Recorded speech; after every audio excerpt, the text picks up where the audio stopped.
Let's take a look. Announcing Battle of Exile, Bestiary.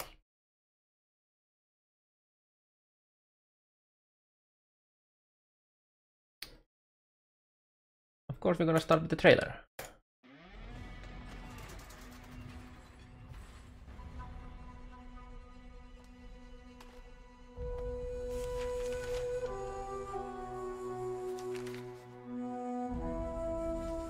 In this land, knowledge is strength, and ignorance is death.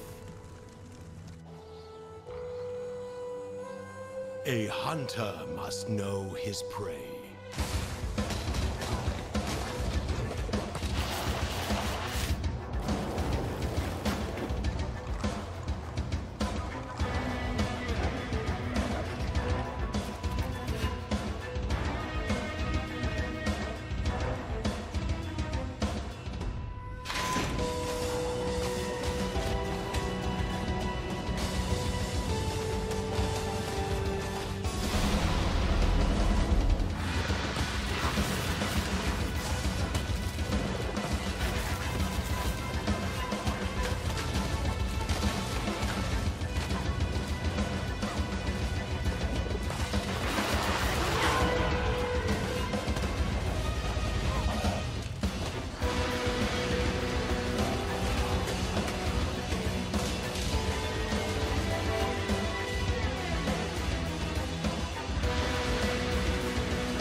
In this land, where ignorance is death, only the worthy will survive. We are survivors.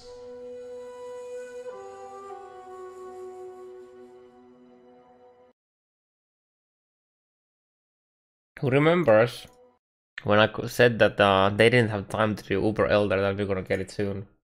Well, there we go. Okay, so I personally am more. The leak itself didn't look that great from the trailer, but revamp dependencies and 30 faded uniques. That sounds interesting.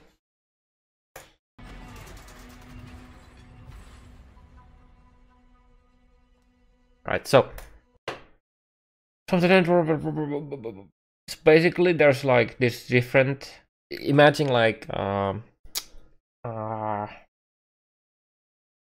warbands, right? So there's different warbands, so there's different like things that we're gonna like different like beasts or wilds that we have to capture, right? Bramets, there's felines, and there's like a couple others. So we have to like capture these.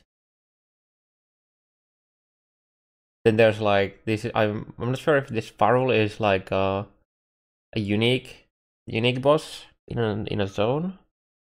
But like these are like base mobs, and then these like look like new monsters, or like upgraded versions of like these. I think. Yeah, we're basically a SketchUp next league, guys. We're gonna be catching them all.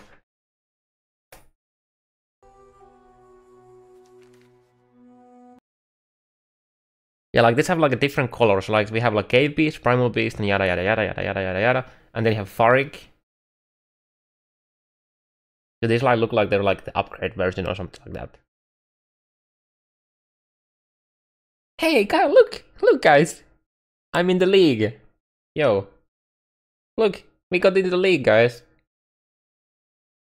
This is a carve sub. Let's go. In this land.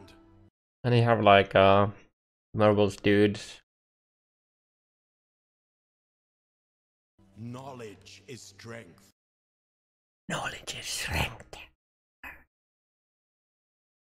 fuck? That looks so weird. And ignorance is death.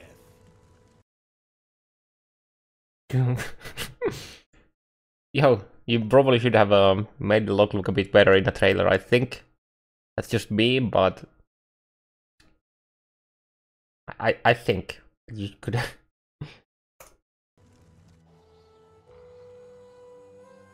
A hunter must know his prey. Dangerous beats, okay, yeah. So we capture them. I wonder if this is like I think this is like a new skill gem. That we're just literally just used to do this. That's like my guess. Or maybe it's an item that you need to get that grants you the skill. Could be belt, it could be something, I don't know.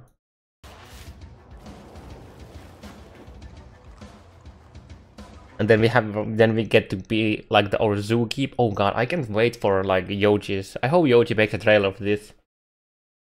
All the Pokemon references and we're zookeeper. Like these guys look like all of their like rares. These look like rares, right? Altar. With at least 3 sockets chasing. Corrupt an item.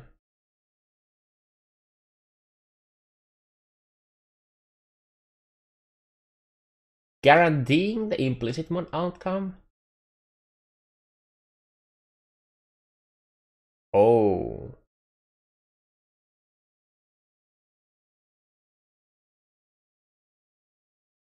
Modified by beast levels.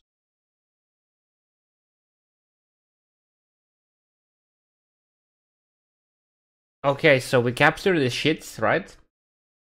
Like these look like currency, kind of a currency, and then you use the currency to guarantee things.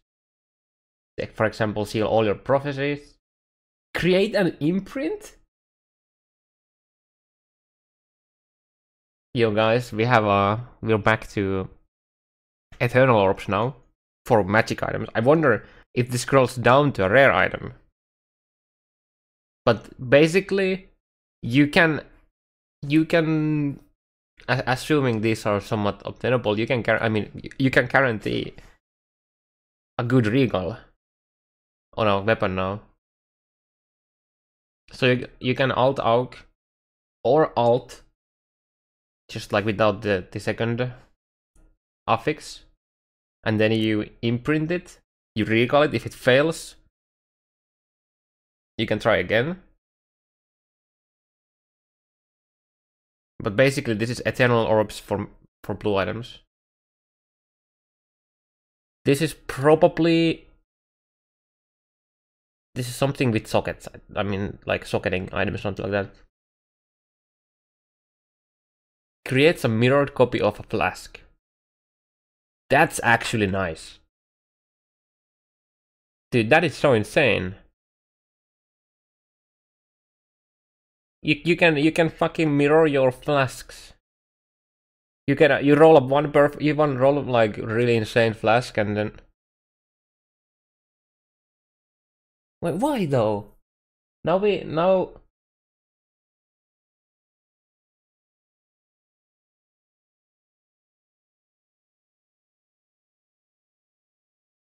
I mean, of course, this doesn't work on unique flask, but.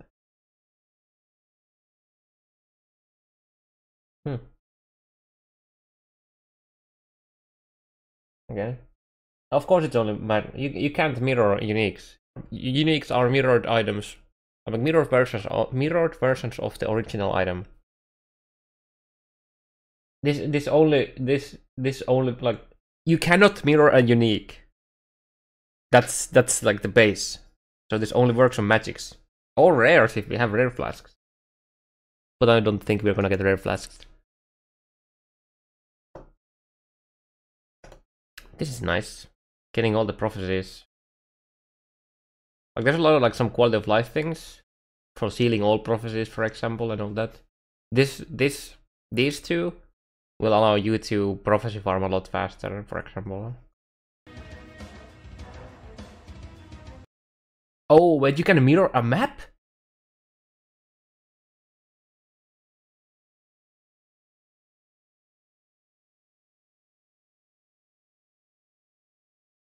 This has to be... Okay, so this here has to be like a high cost thingy. Okay, how I think this is. So we capture these beasts, and then we use those beasts to sacrifice them on the altar. Like we put the beast here, and then the item, and then it does the things to it. That's how it goes, I think.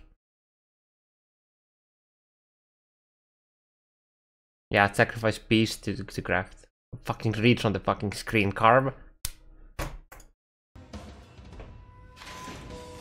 And then we have to kill the beasts, and then we get the reward, I think.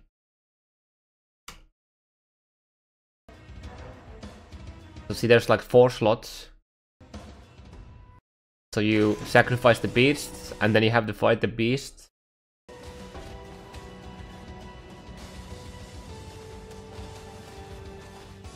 And then you get the reward from it. Okay, that makes sense.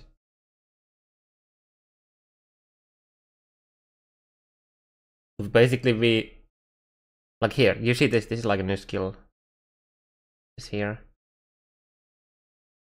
I think I need to lower this a bit.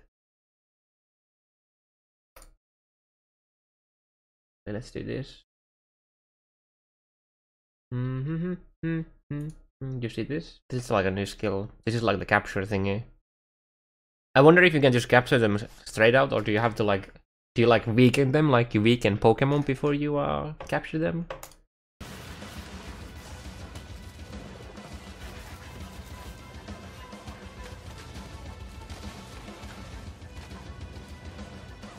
Dinosaur! Nuki, watch out!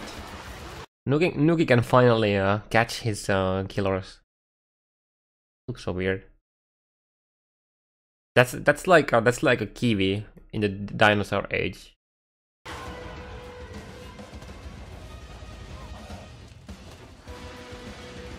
Three new gems. So it's this. It looks like a gold skill.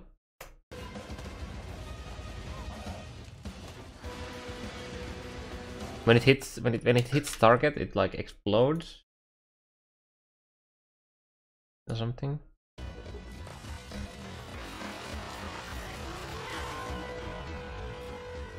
Oh, okay. So that there makes me believe that you have to first weaken the monster before you can capture it. Because it like broke free. This is like literally Pokemon. Holy shit, dude. We can play Pokemon in PoE.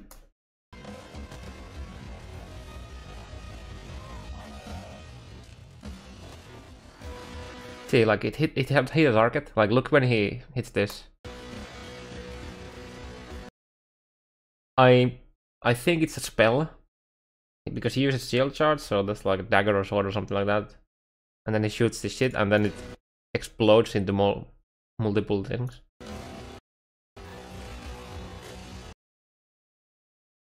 There's no new skill here. Wait, is that like Thunder MTX? Or is that like support? Wait, that's a support. Cool. It's either a support or MTX.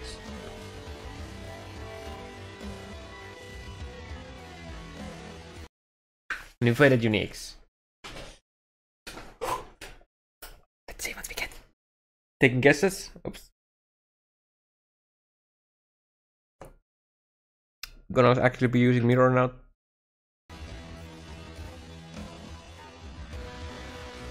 Oh yeah, I guess it could be a shield.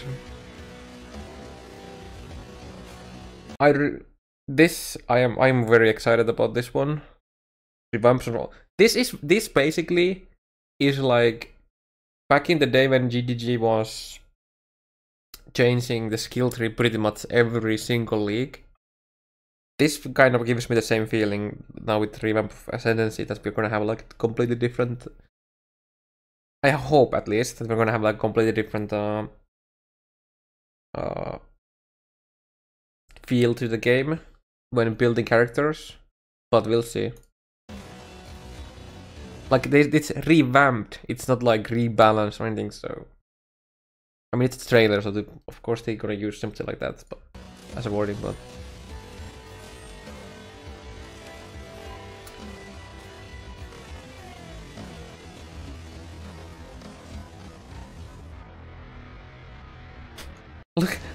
Look at Shaper, dude, guys. Look at Shaper. Ugh. Look what he's doing. He's like in his fucking face. look, guys. Look at Shaper.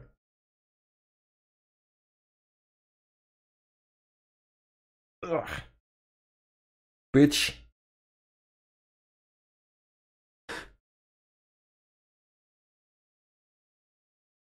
So then we go to fight the Uber Elder. Is that Zana? Wait, is that Zana with name like MTX? Fuck. Look at that. Zana has like all new gear. Okay, so yeah, that's Zana. So Zana goes into the one of the corners. You start fighting. I'm pretty sure the Shaper is fighting you too. Look, like he starts to do the like you see. Look at Shaper.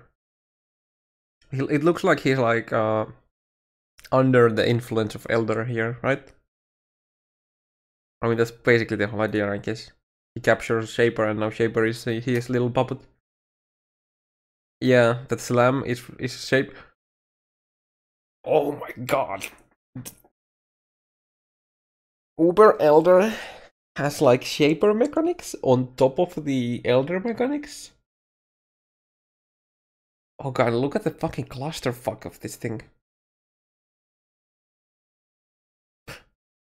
Oh my goodness.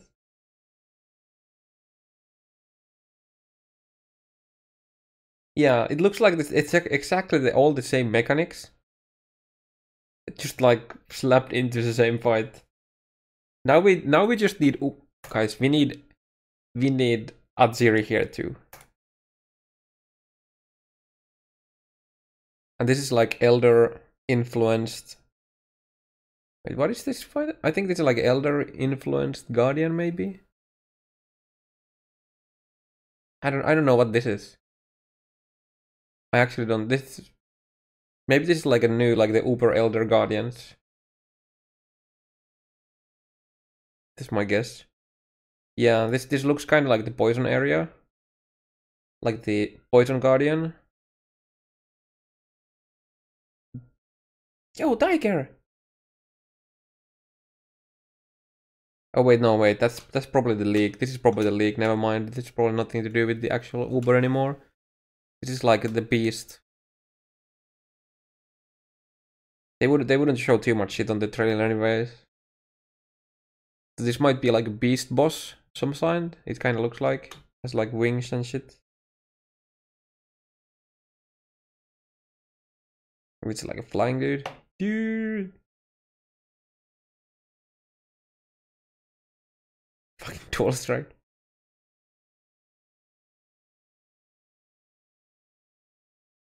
And here we're in like a Beast game or something like that, yeah. Huh.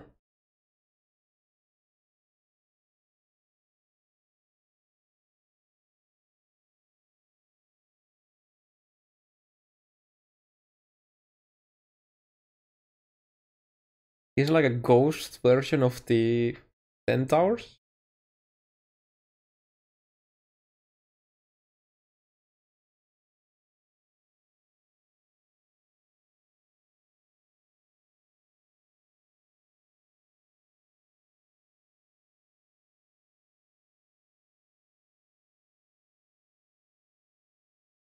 Hmm. Okay. That's interesting. There's interesting things in there. Let me get some like nice ambient music for us. Let's listen to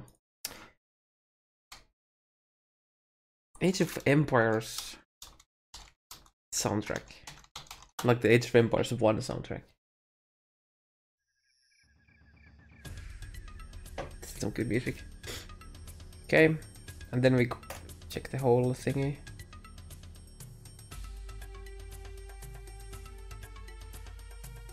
Only 2 weeks. Man, it's so close already. Damn. The Bestiary John's Link, Hunter Scavenge and A1A. Hunter Scavenge. So this is basically the two that we're gonna be interacting with. Teaches you to hunt, capture, and sacrifice beasts in order to grab more items. Okay. Capture dangerous beasts. No, Urza. You can capture any of the beasts of Redcast.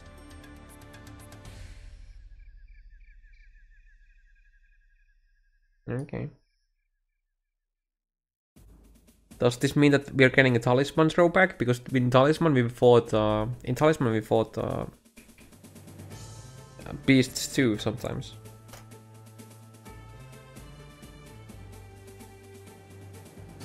I really hope that this is not gonna take like...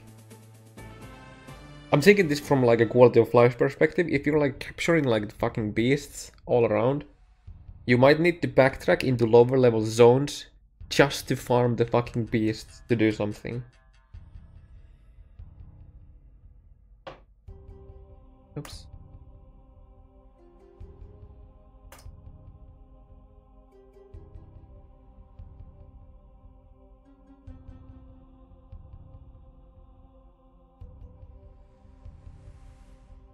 And like imagine you're mapping and you're like, hey, beast, let's take it.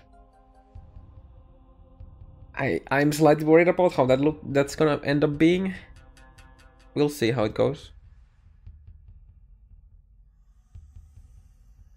Expand the Bestiary.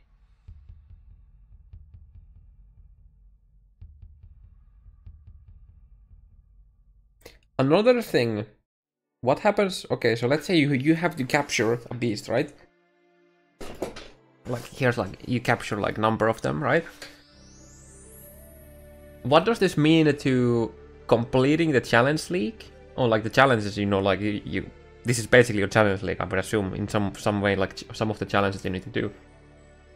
What does this mean for group play?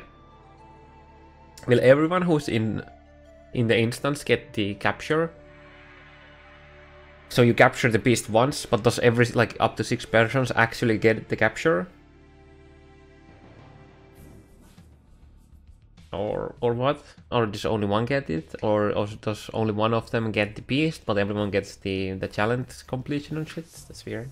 We'll see, I guess. Oh, never mind. It's like a completely different thing. It's like not even challenge. I mean, I assume these are kind of tied together to some extent. Okay, so these are like different beasts. I think these 4 are different beasts, and then these are like recipes and something.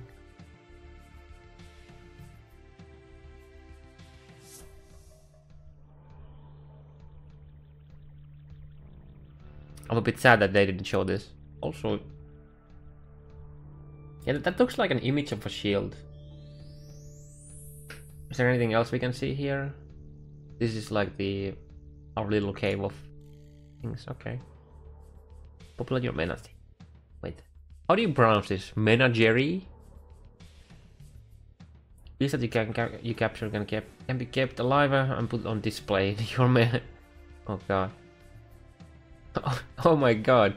Animal cruelty. No! No! Creep animal rights in Rayclast. It looks cool, really cool. The zoo looks really cool though.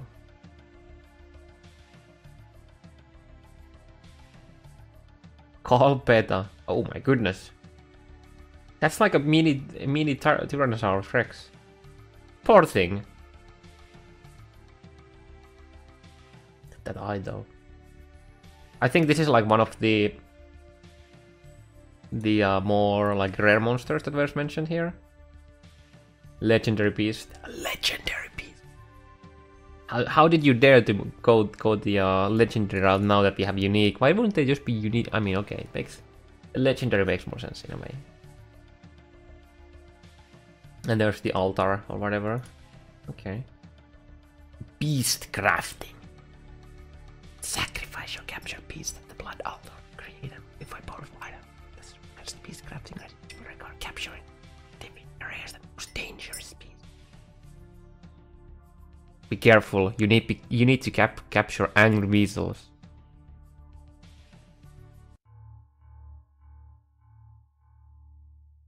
Yeah. Okay. I mean it could be like a mini T-Rex.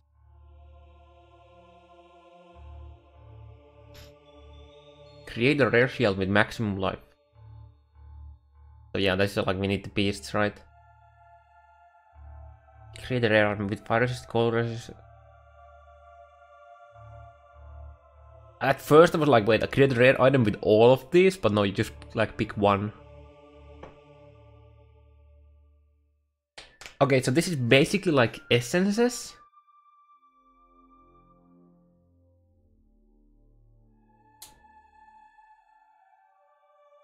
Yeah, this is basically like essences. But to some extent more obtainable in a way. And you can like properly farm these to some extent, I guess. I regret Finnish accent of reading this. Sacrifice your captured beasts at the blood altar to create and modify powerful items. The strongest beast crafting recipes will require capturing and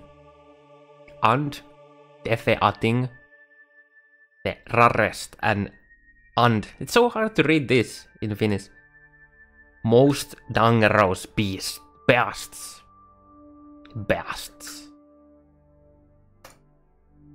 Oof.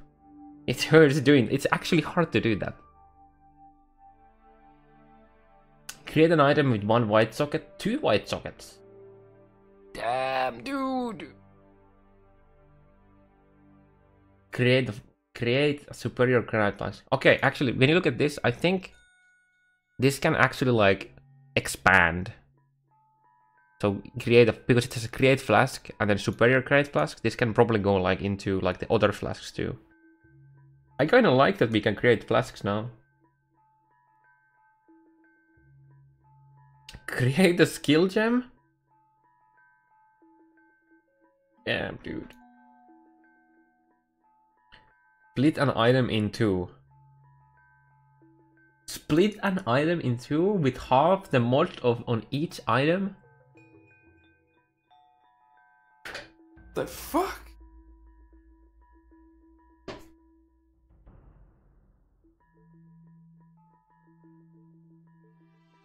How does that work with three mod items? I guess it just goes 2 and 1. What happens if you split Tabula? I'm pretty sure you can only split non-unique.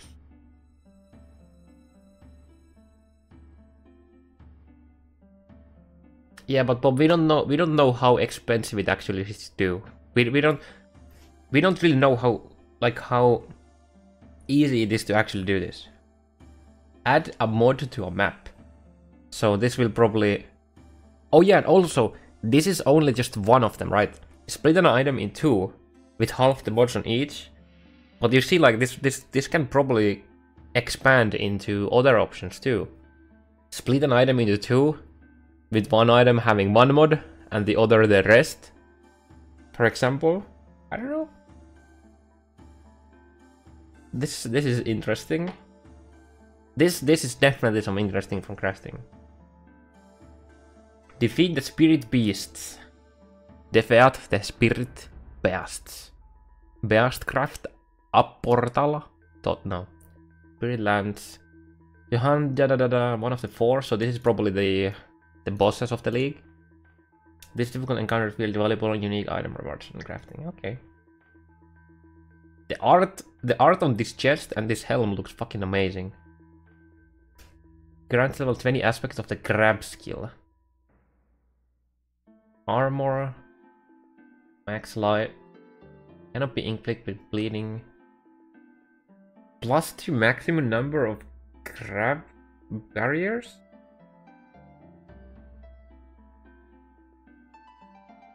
Interesting. Can't really say anything because we don't know. I mean, they cannot be inflicted with bleeding alone, it's really nice. But we don't know anything about the grab skill. Also, nice armor.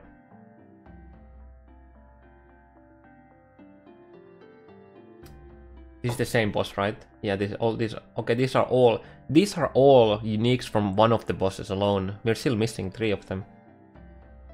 A lot of armor again. 60 flat regen?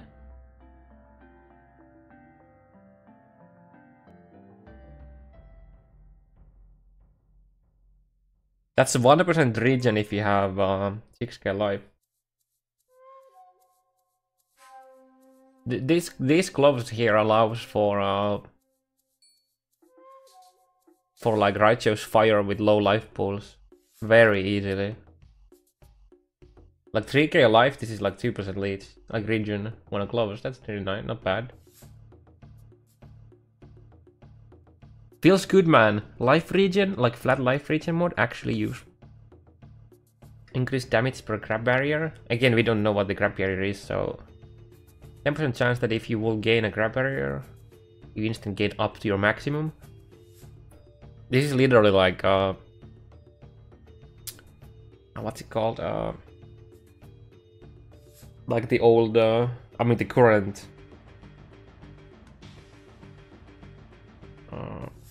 We already have one of the boosts that can give you up to max. I mean, this is also 10% chance. I'm so curious what the grab barrier is.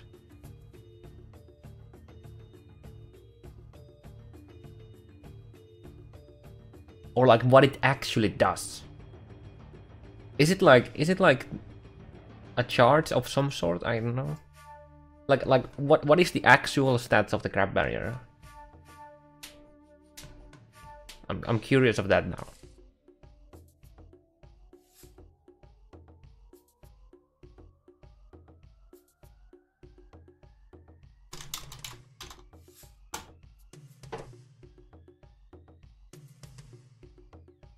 And if you know what, can you like I'm assuming that it's because, you know, it's like a crab with like shell. I'm assuming it's some defensive thing, but cannot be stunned if you have 10 or more. You only lose 7 grab barriers. You only lose 7 grab barriers when you take physical damage from a hit. You only lose 7. How many can we have? Like what's the base amount you can have then? I mean, I'm gonna guess it's gonna be like flat armor or something like that. I don't know. Block applied to spells. Max life. Cannot lose grab barriers if you have lost grab barriers recently.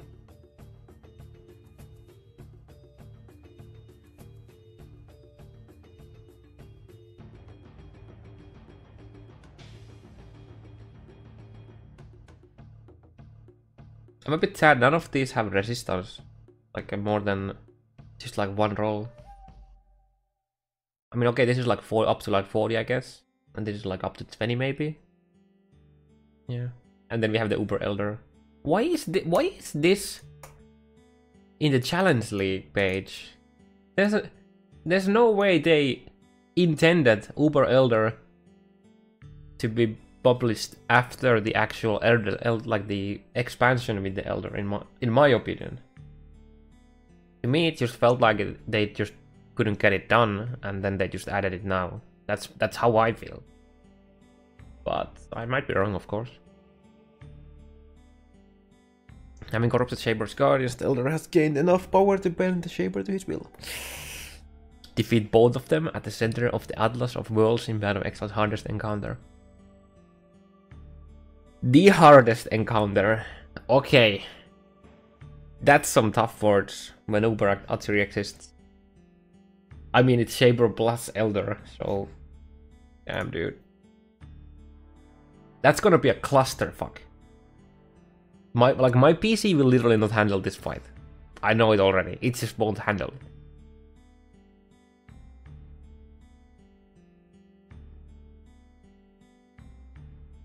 God, that's...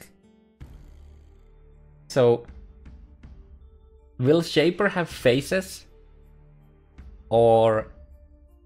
You know, in currently, on the Elder fight...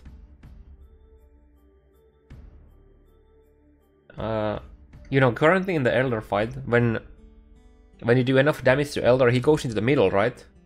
And then Shaper starts to, like, lock him down or whatever. Will Elder go into the middle, and then we have to keep fighting the Shaper? Or something, or what is happening, I don't know. What will Zana do? Like, Zana here has like new items here. Like, look at her back. There's like some new stuff here. Oh, I can't even. Like here, Zana is doing something. Shaper doing beam. But there's also the yellow ball.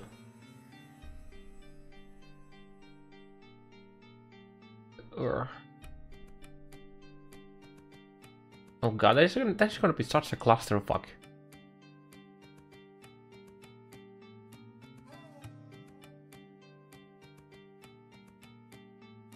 Damn. That sounds like a fight for Mana Guardian and Low Life Righteous Fire right there.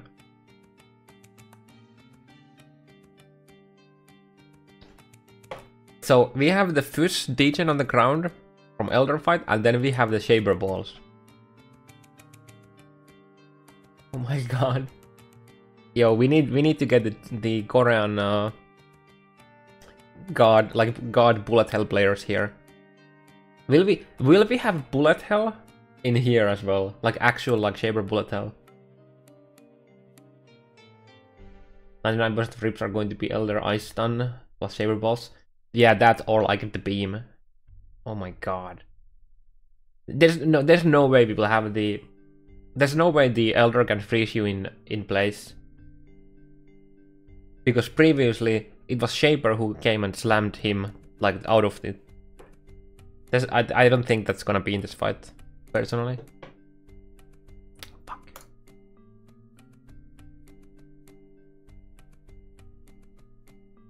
But we'll see.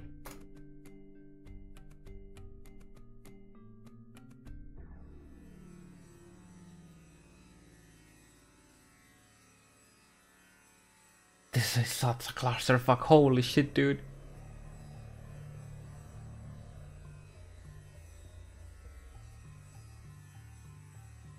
This fight is gonna be interesting.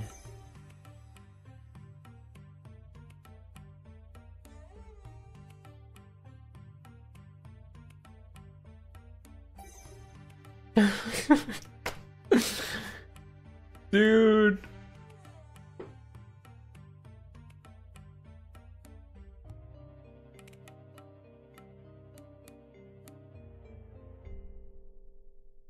Yeah, the hidden tar below the vortex.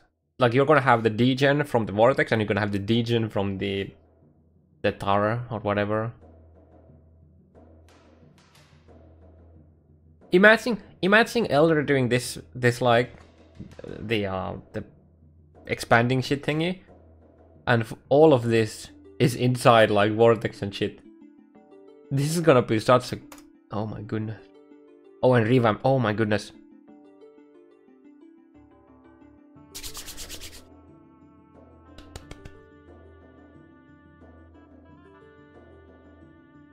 Interesting, we have 2 places to specialize now. It's not like one offer.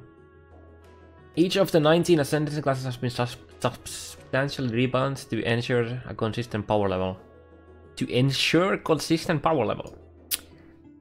We're gonna see about that. Many have received new mechanics to build around. Ramako Sunslide. I think it's here, right? Wait, it's hard to have 1, 2, 3, 4, 5, 6. So 1, 2, 3, 4, 5, 6. I don't remember the names of them. So if these are the same, I think they are the same. Inekora is the same, like at least the names. Okay, 100 fire resist, life regen per second, physical damage from hits taken as fire damage. I'm glad it's now. Okay, so I'm expecting this to be like, you know, you take damage as the other type to actually say from hits, because it was misleading before. 2% life regen per second if you've taken fire damage from a hit region. Unaffected by ignite. Okay. That's a pretty defensive one. 0.5 of max life regen per second. 0.5 max life regen per second per endurance charge. When you or your totems kill a burning enemy. 20% chance for you and your totems to each gain an endurance charge. Oh, that's basically like the power charge from Hierophant at the moment. Oh, I'm sorry. Vegan dude. I mean, you can see most of it anyways. It's fine. I can move my cam a bit. So here. Oops. 0.5 max life regen per second per endurance charge. When the totem and you kills burning enemy, 20% chance for you and the totems to get endurance charges. Increased fire damage per endurance charge. Dude, that's like 8 endurance charges is like 80% fire damage. That is a lot of damage.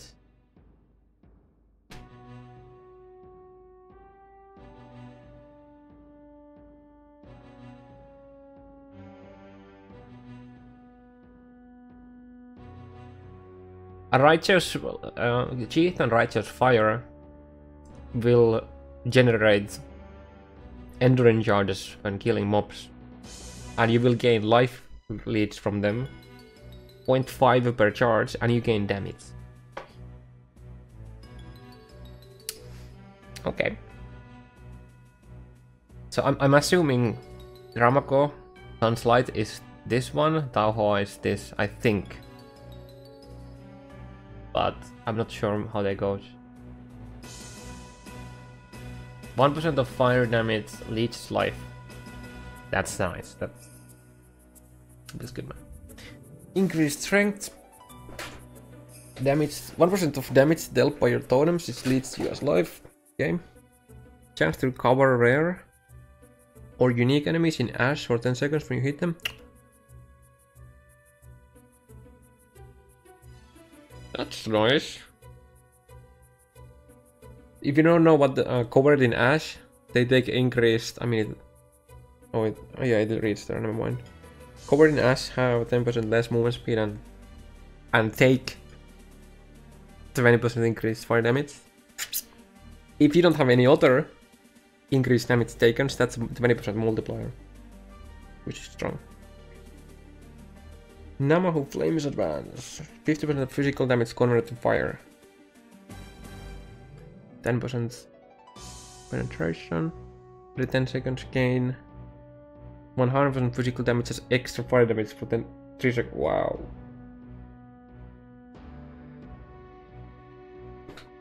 Okay guys, Chieftain is looking pretty good.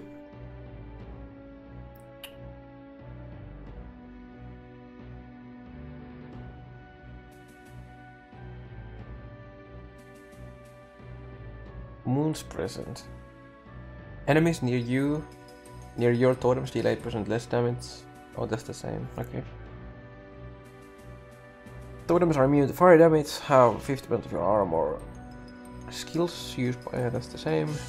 Yeah, okay. Well, Chieftain looks actually nice. They didn't touch the lower part, the totems at all.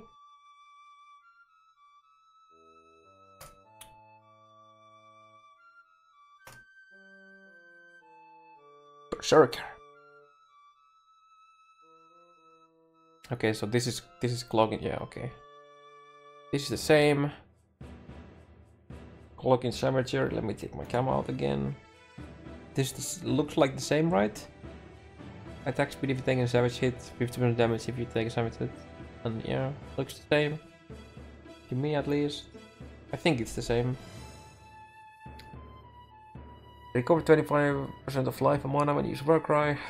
Duration, cooldown. Gain 5 rage. Maximum rage is 50. You lose 1 rage every half a second. If you have not been hit or gained rage recently. Oh shit, this is attack leech, not... Oh wow, okay, never mind. You're right, I didn't even realize. Okay, that's a massive nerf for Spell Berserker. Okay. I don't know, in a way I don't like this, but like this change in a way is bad for spellcaster berserkers. But we just have to find, like, see what other options we're gonna have. You're right. This was global damage, not attack damage. You're right. You're right.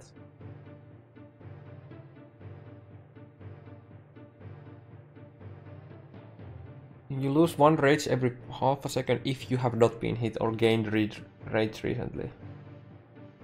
You gain the following effects while you have rage. You have rage. Attack damage per rage. Attack speed for 2 rage. Increase movement speed for 5 rage.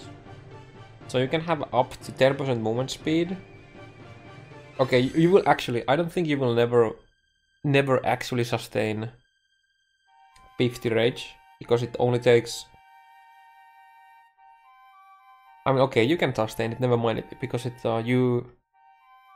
if you don't take damage in 4 seconds, then it starts to go down. So you can easily sustain it, never mind.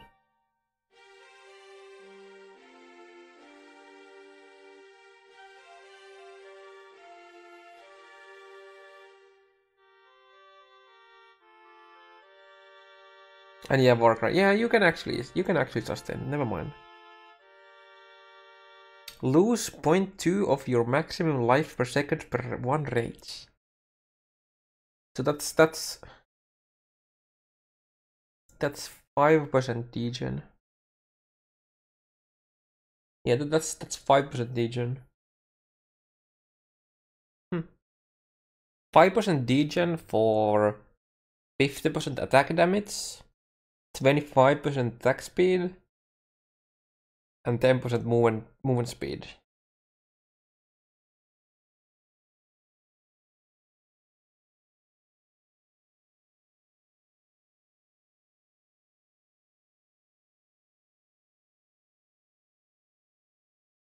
I mean, it makes sense. Like thematically, it makes sense, but that can actually be a downside too. If you were a build that used Warbringer to recover life and mana, the rage is actually, like, just to recover your life and mana, the rage is actually a really bad thing for you. Unless you're willing to get, like, if you're fine with the 25 attack speed and movement speed. But if you wanted that, if you wanted the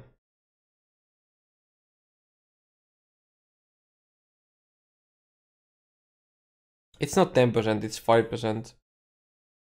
It's 5% degen, not 10%. If I can do math. 10 rage. Oh wait, never mind, it is 10 degen. That is a lot, yeah. Fuck. 5 rage is real. Yes, it's 5. It's 5%. Fuck you, Bob. You confused me. Yeah, it's 5% degen.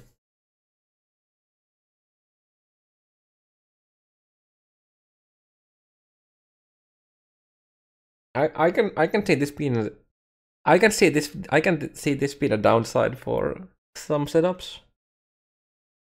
Like I actually can see this as a downside.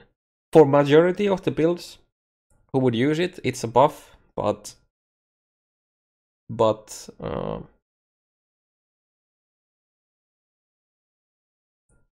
yo, I'm bad at math. Okay, give me a second. My mind is all over the place now.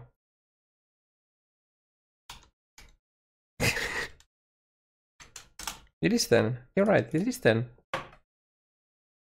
It is 10. Not 5. 10. Carve. 10.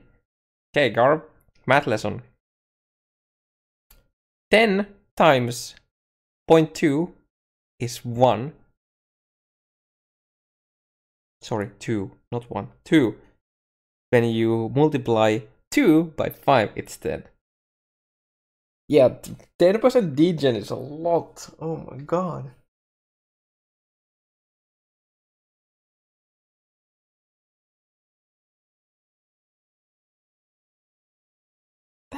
That is a lot of fucking degen. Oh my goodness, dude.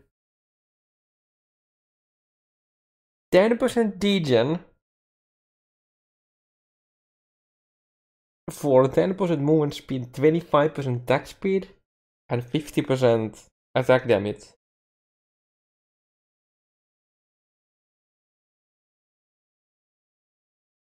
What's the cooldown? What's the cooldown of War Cries with 100%? Is 4 seconds the base cooldown?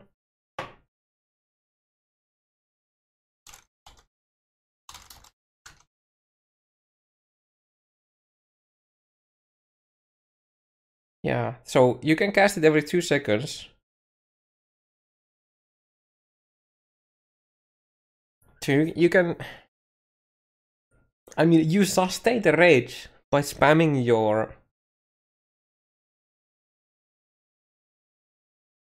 No, you don't. Wait, we do. Wait, 25%. So you get... You can barely sustain the degen by like spamming your war, like your entering cry or whatever. I mean, of course you can get other regen sources too, but 10% degen is so fucking much. Holy shit, dude. That is a very hefty downside.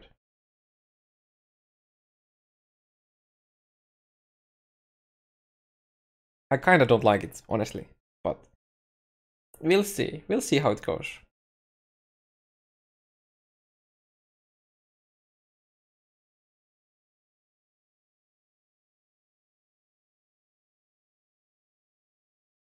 Oh god. Rite of Ruin effects granted from raids are doubled. Effects granted from raids are doubled.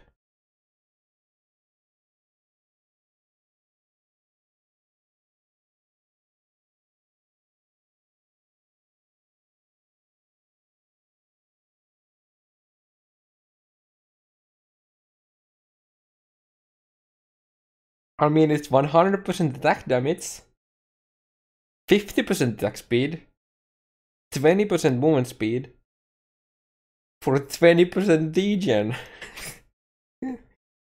What? So you even can't wait. Okay, this is Warbringer still, so you can still like, but holy shit, dude, what?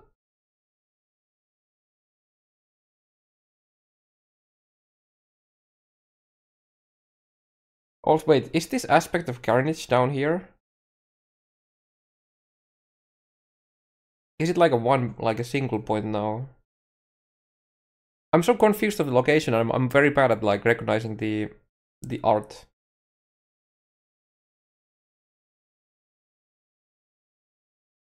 That is very interesting that it's alone now as a 2-pointer.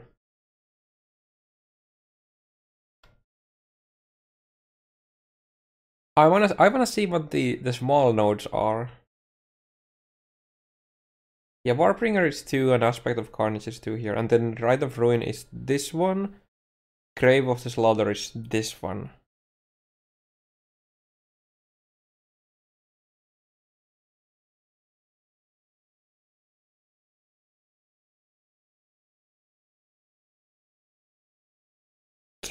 Guys, they killed the Berserker.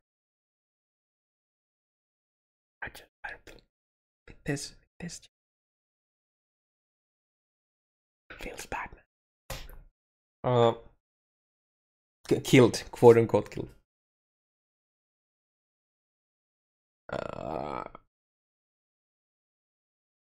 Grave of the Slaughter. Gain 1 rage when you kill an enemy.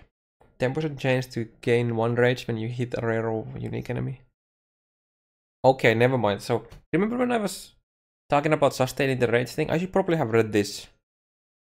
You will not have any issue sustaining rage. Just forget that, okay? And there's probably gonna be uniques for rage as well, I would assume, at some point. I don't know. I don't know if they want to keep Berserker the only character with rage.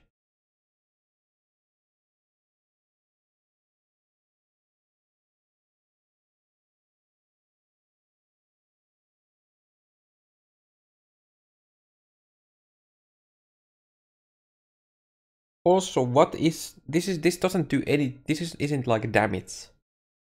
It's you just lose life. So I don't think you can mitigate it anyway. I'm assuming it's unmitigatable.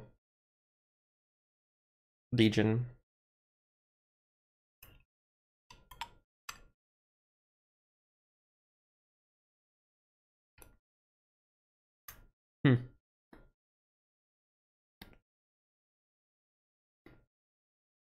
Other than, you know, you take less damage from damage over time, of course. I guess that, but like you can't mitigate it with armor or resistance or like fizz reductions.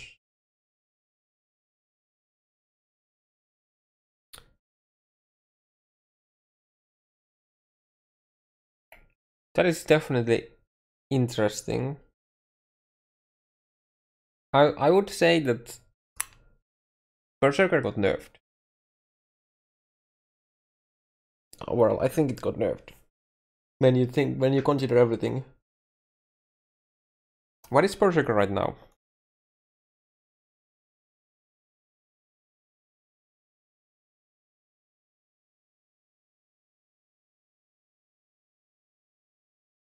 That's not mitigation, that's just covering it.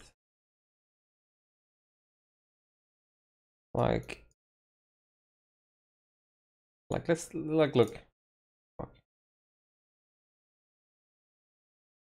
So you have aspect of carnage here. You get flat 25 attack speed and 15 movement speed. I mean, it's flat 25 if you have a hit being recently. So this is basically all the time. Well, mapping. So you get free 25 attack speed from that, basically. With no downsides. This is attack speed for bossing when there's no ads. Stun immunity. And reduced damage taken. This is a no downside. 25% life and mana. This is global leech. And this is unchanged, right? I would argue that Berserker got nerfed. If you get Rite of Ruin for the double effect from Rage, that is 100 attack damage, which is a lot of damage, and 50 attack speed, which is double that it gives right now. And you get movement speed too, so I guess you can kind of argue that it got buffed when it comes to like actual damage. But you have a huge fucking negatives to like overcome now. So it keeps the like the style of the character unchanged. It's Berserker, right? You just go fucking ham and you have a lot of you get a lot more vulnerable. So it's thematic, but I think from hardcore perspective, point of view, this is a big nerf for survivability. I mean, okay, in hardcore you take Aspect of Carnage, you go for Cloak of Savage, I guess. I don't know.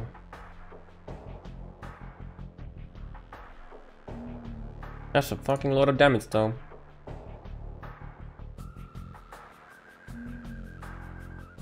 And yeah, no longer global leech.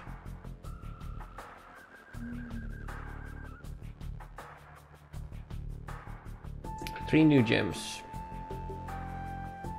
Spectral shield throw.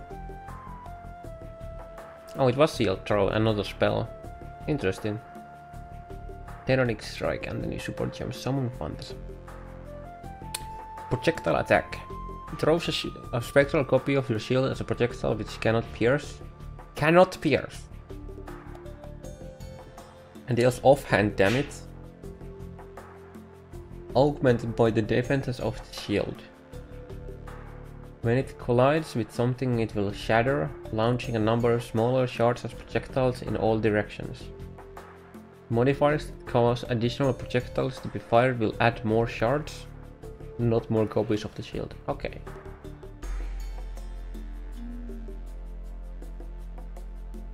Base offhand critical strike chance is 5. 0.1 critical strike chance per 10 max ES. Wait, 0.1 to base critical strike chance per 10 maximum energy shield on shield shard project. Wait, what? So 100 ES on shield is 1 extra crit, 200 is 2 base crit. Okay.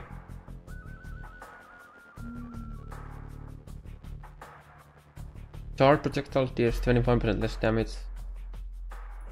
13 to 19 base offhand fist damage. 2 to 3 added physical damage per 15 armor or evasion rating on shield. 8 additional projectiles. 20% more attack speed.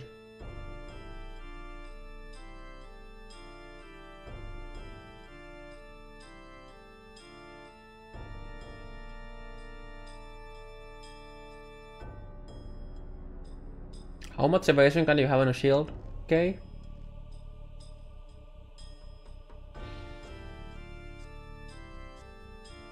Ish. Yeah, you don't scale as a weapon damage.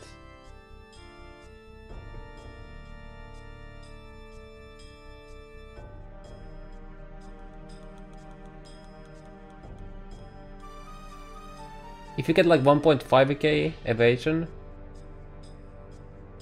that's 200 to 300 base fist damage.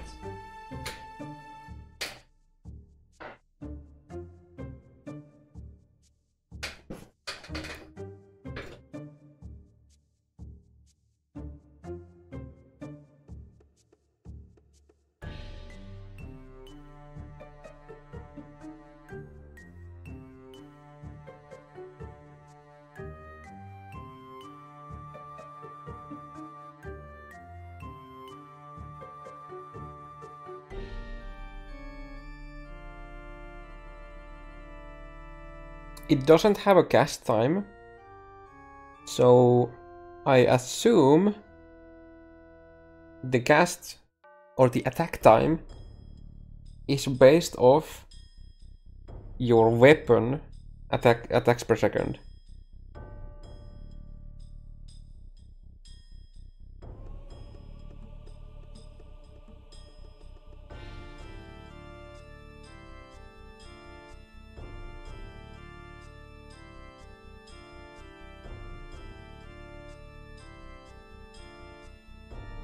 How do you scale the damage?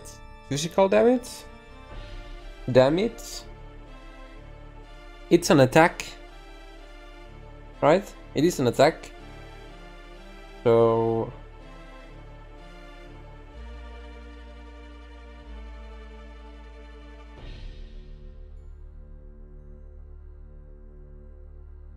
will... one-handed damage doesn't do anything.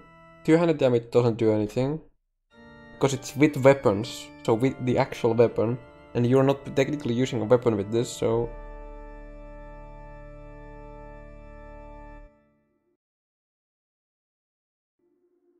What is the attack time? Is the attack time a base damage, like base attacks per second, when you of course your projectile damage too. So there are ways to scale it. But what is the base? Is the base attacks per second the same as unarmed hit, like when you're fisting, or?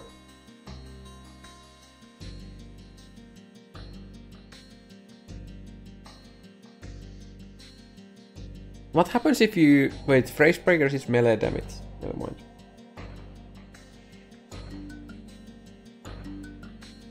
Yeah, elemental damage with attacks works. That's a lot of base damage from just having a lot of evasion or armor and shield. Like 1.5k evasion, shield.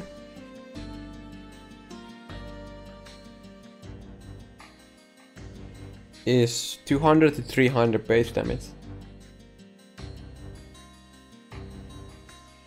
But that's 250 average on top of the average like 15.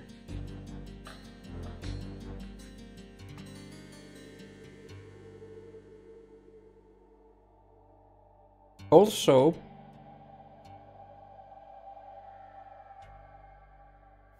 throws a spectral copy of your shield as a projectile which cannot pierce.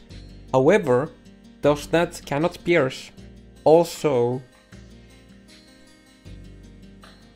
affect the projectiles that explode? And it will probably gain flatfish from levels, I think. That would be my guess. Also, Bob, Face Break is only melee damage. Not attack damage, it's melee attack.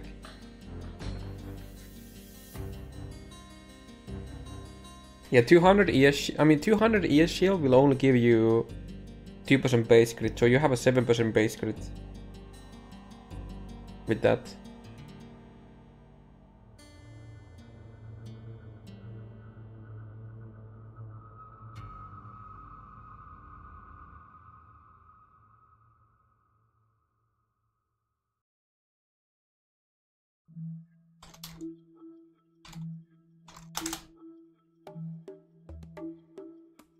I need to actually double check this, I don't remember. I'm pretty sure Phrase Breaker only works.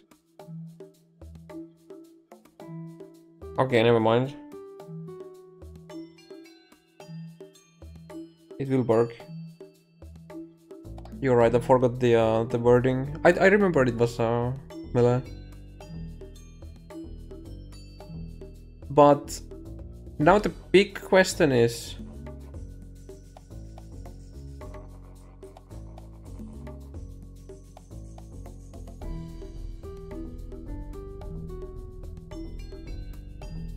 does it using as you're still using, like, okay, right?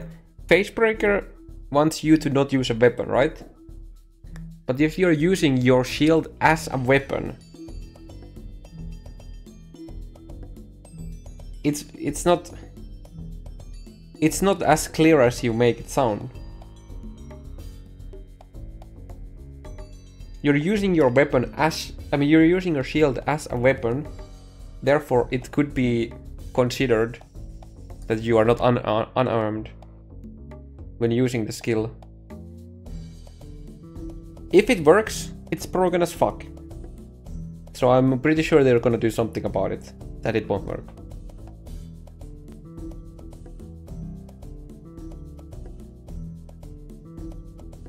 You're using weapon to do damage, you're using a skill to do damage with the shield. Yeah, but you're using a skill that uses your shield as a weapon.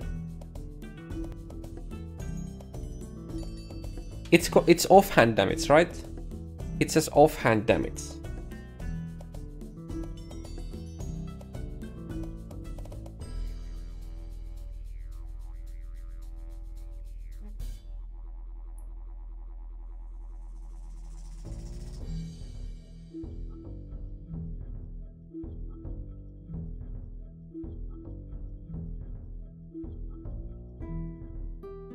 I mean, this is easy. Somebody's gonna ask it on Reddit and they're gonna respond to it. Right? so we will know. We don't even need to. Okay, another thing. It says unearned, right? If you're using offhand damage, this might.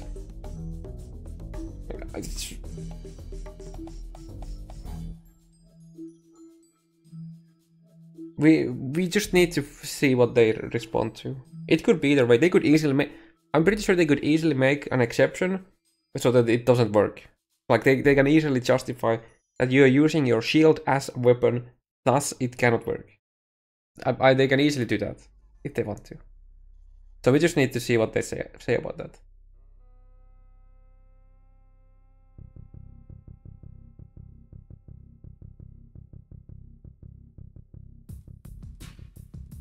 So we can just like we can just let that be until we get a response to that. If somebody links me GGG response to that, we can talk about it again.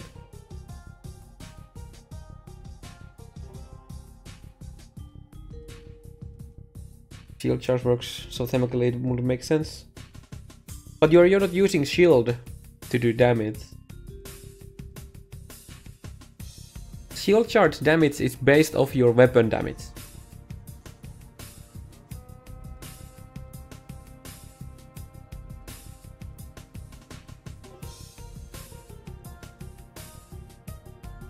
And if you okay, you say that if it works with it, it's broken. If it doesn't work with it, it's shit. Why would they create a skill that is only works with face breakers? I'm like 99% sure it won't work. Because it looks like busted as fuck.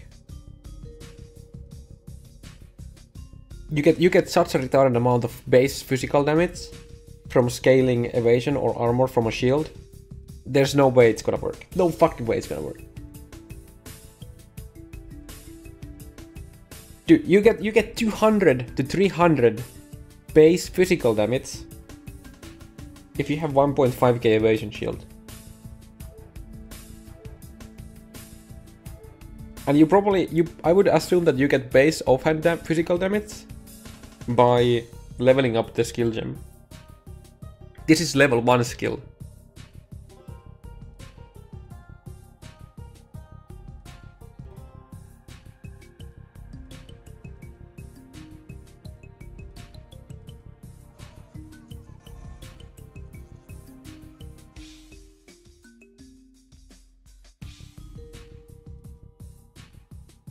Yeah, but now slap face breaker into that. 250 DPS weapon with face breakers.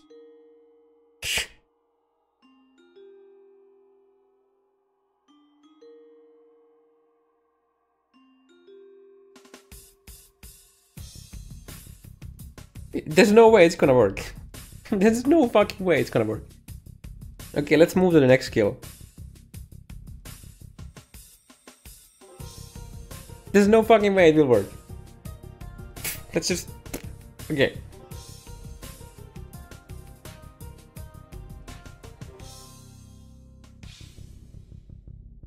Someone found us on kill support. Support minion duration.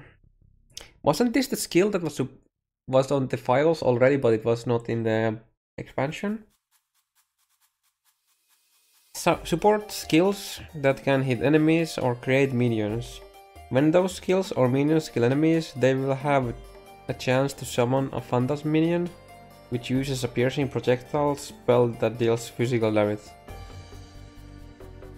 When those skills or minions kill enemies, they will have a chance to summon a phantasm minion, which uses a piercing projectile spell that deals physical damage. So we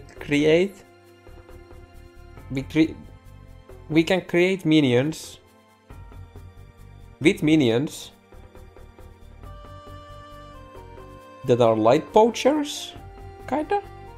50% chance to summon a phantasm when supported skills or non-phantasm minions from supported skills deal a killing blow. Up to 5 phantasms. Less 10 seconds.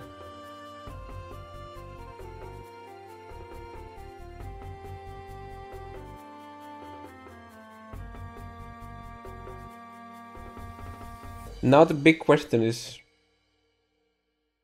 how much physical damage they actually do.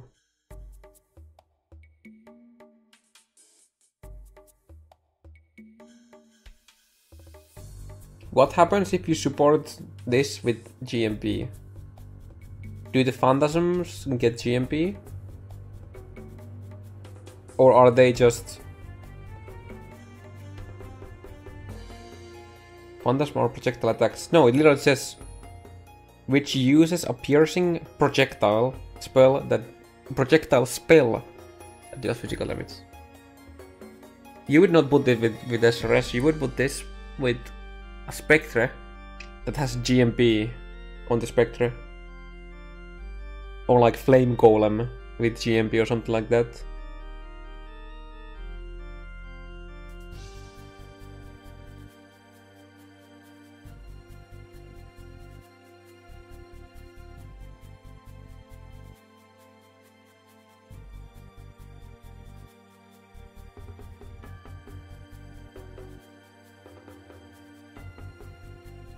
I need to just know how much damage they do. Also, I should probably change this quick.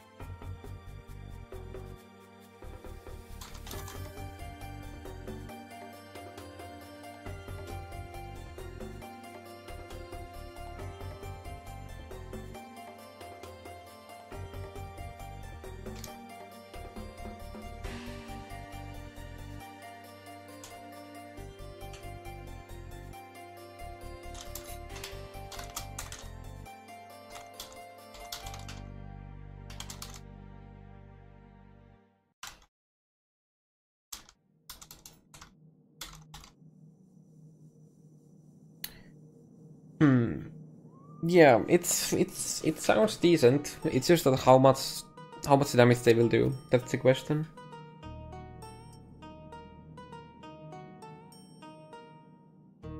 We just need to see, like, we need to see the damage numbers. Unannounced.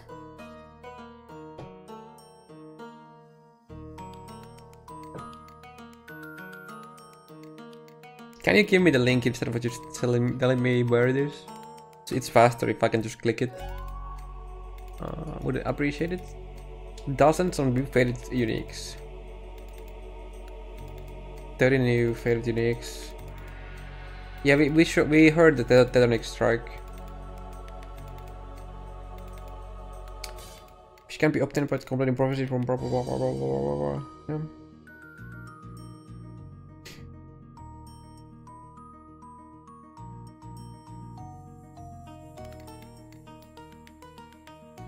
Bangued Shad. How the fuck do you pronounce this name?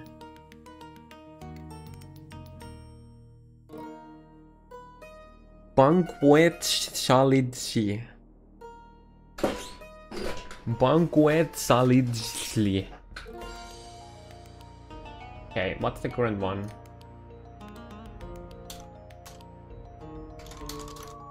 It's like Guerchalis or something like.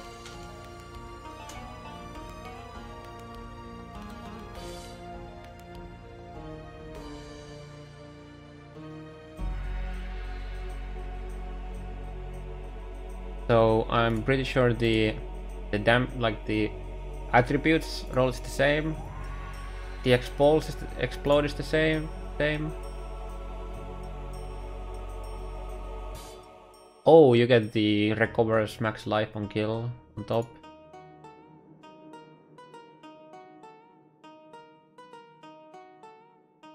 And it gives, and then it's like a huge flat fist damage roll on it. Yeah.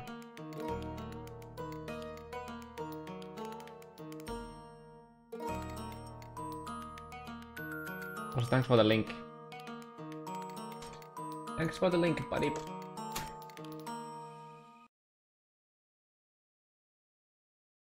Let's take a quick look.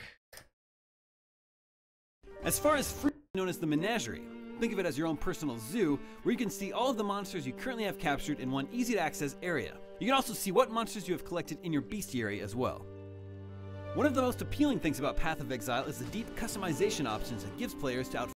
Oh, so it's literally just like the Their characters. Unearthed. Bestiary update, out March 2nd on PC and a bit after that on Xbox. Okay. We'll get back to the videos in a second. Okay, how about the boots? Greed Trap. What a nice name. Wonder Trap into Greed Trap. Strength Dex Int. Flat ES. Oh, so these are like one, depending how high it goes, like 150 ES boots. No, 130, 140. Nope. 12% quant of items found when on low life. Miss. I mean, that roll has to go to at least 20, otherwise nobody will use them, I think. Yeah, I saw he was using LMP on the Phantasm, and they have them. I'm pretty sure the supports linked to the support gem will affect the Phantasm. It wouldn't make any sense that you couldn't boost the damage of the Phantasms.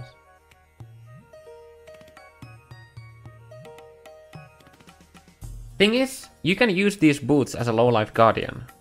Kinda.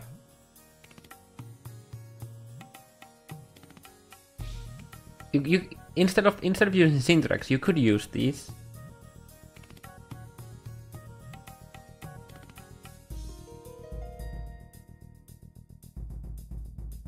You get a bit of extra quant. And then you don't have to care about the dexterity requirement on Syntrex anymore, which is a really good thing. Honestly, I would probably use this on low life guardian. Even if the 12 quant is the top roll. Honestly, I would probably do it still. It's just a shame that it's 20 MS.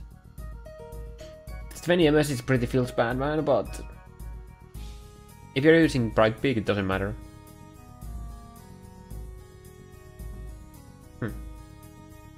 I think they definitely have use, but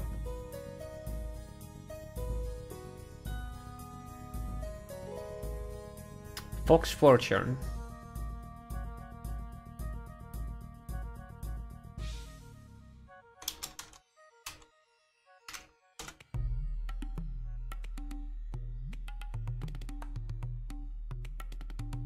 Flatfish is the same.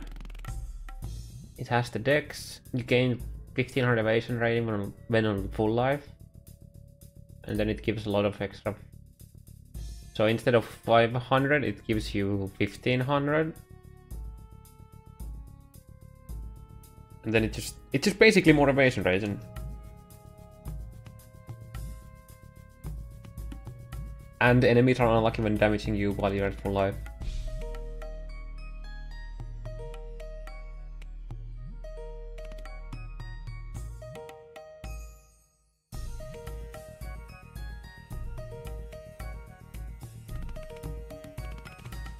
If this had a life roll,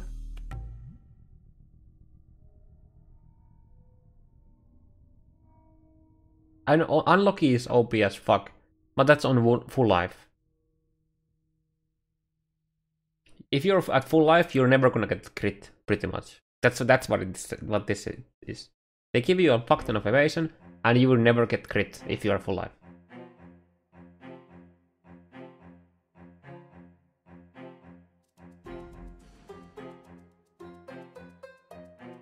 This leaks looks really good for solo self found.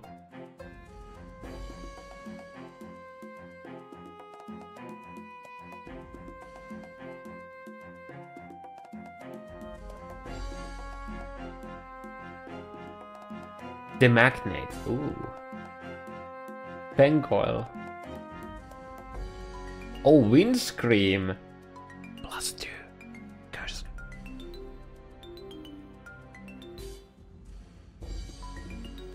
And much more. Oh, that's like the Uber Elder stuff, right? This has to be Uber Elder stuff. That's a hefty flat damage, like Flatfish. Two spells too, max siphoning charges per Elder or Shaper item unique. Okay. 25% chance to gain siphoning charge when you use a skill.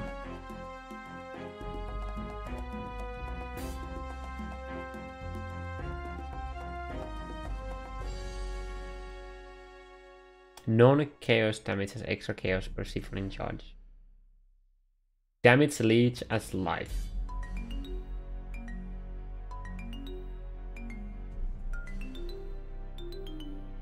Ignimon upgrade.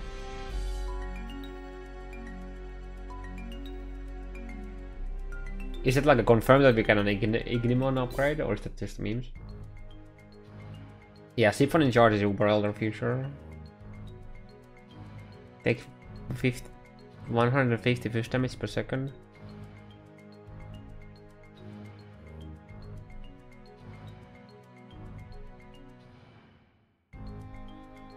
Oh, but this doesn't necessarily. I mean, yeah, sure. I guess if all of these are faded versions, but I don't know if these are. They might be just teasing, right? But do you know what this is? This is the Guardian. The 100 increased fire damage taken on mobs. I mean, I'm assuming these are all faded, sure, but you never know. Like, for example, this ring alone, this ring is not a bad ring, actually, already. Gordon's Glaze. Summon Petrification Statue skill. That sounds like the skill from the dude in the Act 9.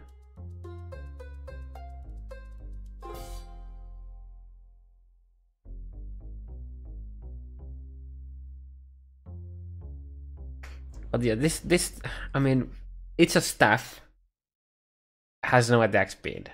So if you use this and you want somewhat decent speed, you have to use Queen of the Forest.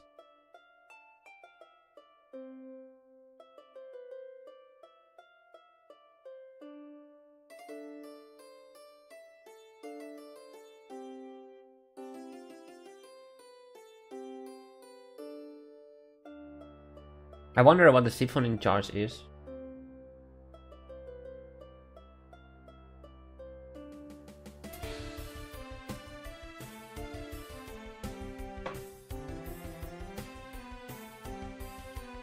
An Elder Orb. I wonder what this is. Oh, I should probably read. Right click this item, then left click on the map on the Atlas to upgrade it to tier 16. Wait, what? You can decide what map you get, you make a 16?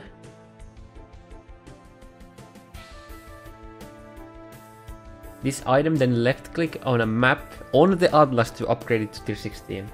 You can decide what map you have as a tier 16. Interesting.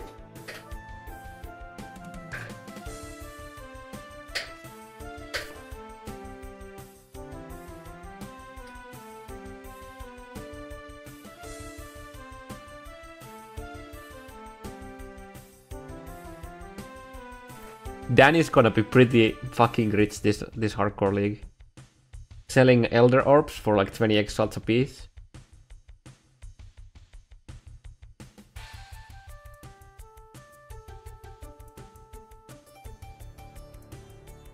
T16 Burial Chambers. You want it? That's interesting. T16 channel. Never actually find them. Because you need to farm normal T15 maps. Can you explain how he will sell them? People join in the grace period. I mean, you can already sell every single orb. You log in the cool range and then you sell it for people. It's definitely doable. You can sell every other orb too already.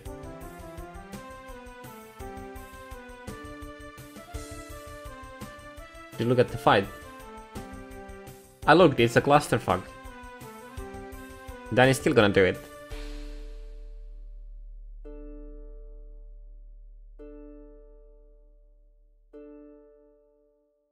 There will be people selling this in hardcore, don't worry. It might not be a solo. it might not be a solo attempt. He might have a like a Mana Guardian with him. Yeah, I'm pretty sure Uber Elder is gonna be killed in the first week. You don't have to go solo in there. You can literally go there with a Mana Guardian. You can literally have like 20k ES. And you can practice it in standard.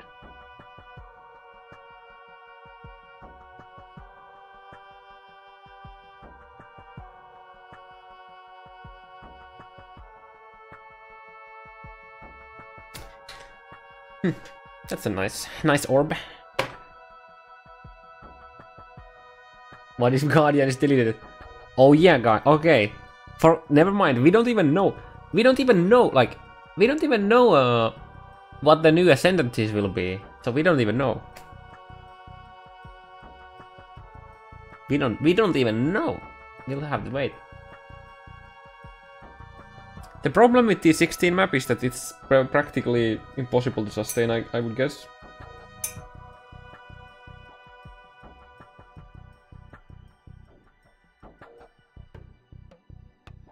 But I like it. I like it.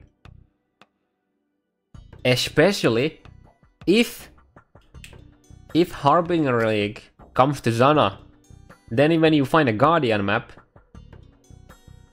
you can change it. Like you can use the...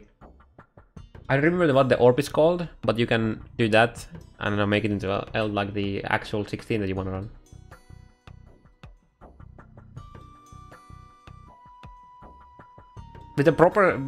In a proper sextant blocking spot, if sextant blocking will stay, it might be able to.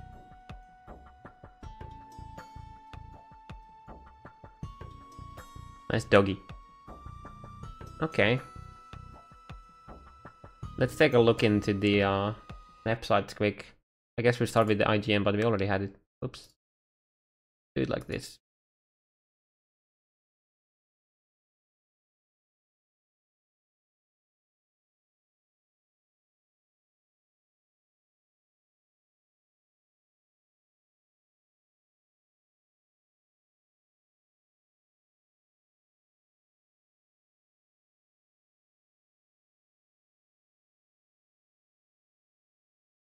There's one broken as fuck thing in the screenshots.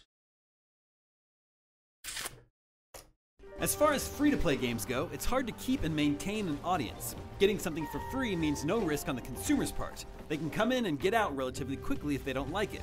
It says a lot about a free game that's managed to not only regularly increase its player base, and also crank out enough regular content to keep the most hardcore players occupied, but that's exactly what Grinding Gear Games has been able to do with Path of Exile. This spring, it will receive a new update, titled Bestiary, that adds tons of new activities, items, recipes, and challenges for high-level players, all for the low price of free. We got a chance to see some of the content players can expect from the update. The heart of the Bestiary expansion is the Record Book. It's a collection of monsters, crafting recipes, and other goals for late-game players to accomplish and collect. However, the goal isn't to kill the monsters and collect their materials like you would do in a game like Monster Hunter. Instead, you are tasked with capturing a certain amount of them to fulfill portal is sick as fuck. and then fight them all at once in order to craft powerful new gear and augmentations. You'll be given access to an area known as the Menagerie. Think of it as your own personal zoo, where you can see all of the monsters you currently have captured in one easy-to-access area. You can also see what monsters you have PoEMons, let's go! As well. One of the most appealing things about Path of Exile is the deep customization options it gives players to outfit their characters. The Bestiary update, out March 2nd on PC and a bit after that on Xbox, comes with a brand new crafting system built entirely around capturing specific monsters.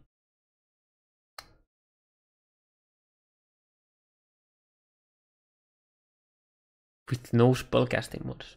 Interesting. With no attacking mods. Interesting.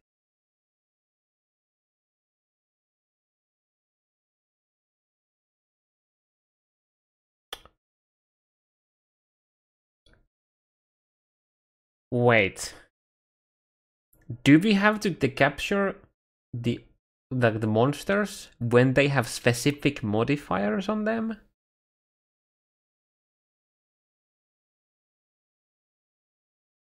Are these like things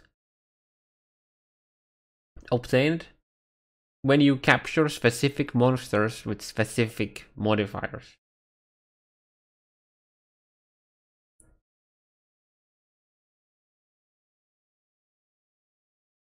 Guys, this leak is don't kill monsters. Look their mods and capture them so that you can fight them in the altar. That's probably for the rare recipes, I guess. Monsters in order to use them in recipes for new items or to augment existing ones. Once you've captured the monsters necessary for your recipe, you won't just click a button and create an item, you'll have to battle the monsters inside an arena located in your hideout. If you fail, you lose the monsters used in the recipe, but if you succeed, you'll be able to augment. These monsters better not fucking get one-shot in maps. Because if they do get one-shot in maps,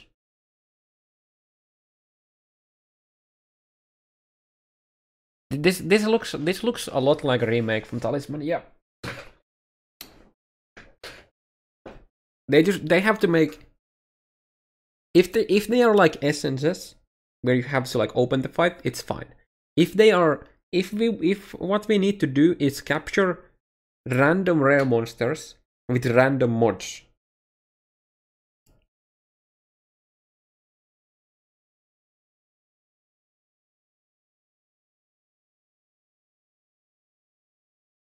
Or throw net, and then you have to kill it, and then it gets captured.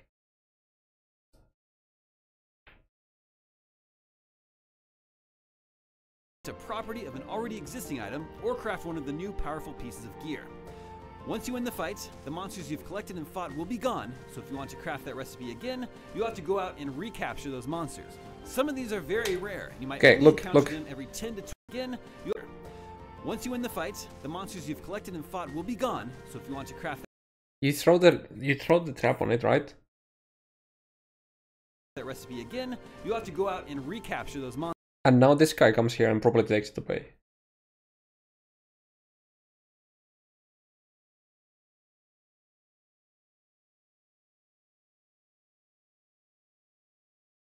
So is it so that now that I threw the trap, now I just kill it and then I get it?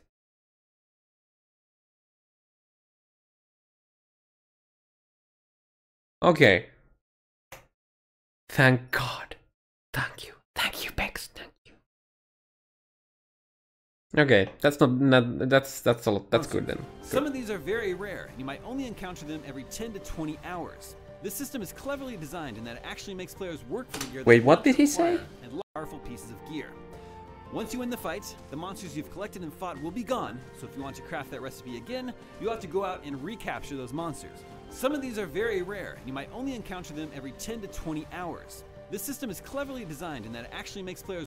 I thought, I understand it's like, they spawn like in specific times of the day. I was like, thank God, no. Work for the gear they want to acquire, and locks out any potential for a friend to carry you through difficult encounters and capture monsters you can't beat on your own. For the first time in Path of Exile, armor set pieces are being added into the game. However, they don't act the way you'd expect high-level armor pieces to work in other RPGs. For now, the only thing set pieces share is aesthetic. Each individual piece has a special ability associated with it. In this way, players can avoid having to use entire sets for just one or two benefits, and instead mix and match many different items from multiple sets. The Atlas is also receiving some in-game content for more hardcore players. Previously to work in other RPGs being added into the game. For the first time in Path of Exile, armor set pieces are being added into the game. However, they don't act the way you'd expect high-level armor pieces to work in other RPGs. For now, the only thing set pieces share is aesthetic. Each individual piece has a special ability associated with it. In this way, players can avoid having to use entire sets for just one or two benefits, and instead mix and match many different items from multiple sets.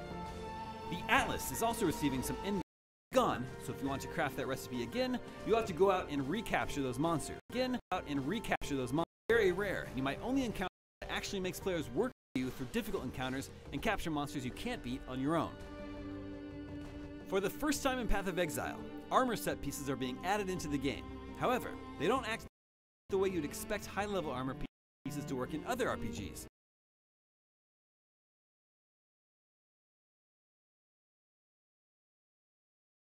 I'm so fucking confused.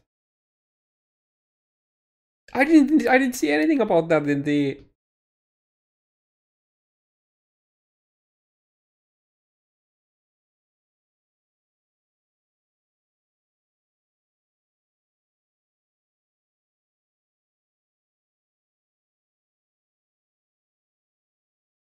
of Exile, armor set pieces are being added into the game.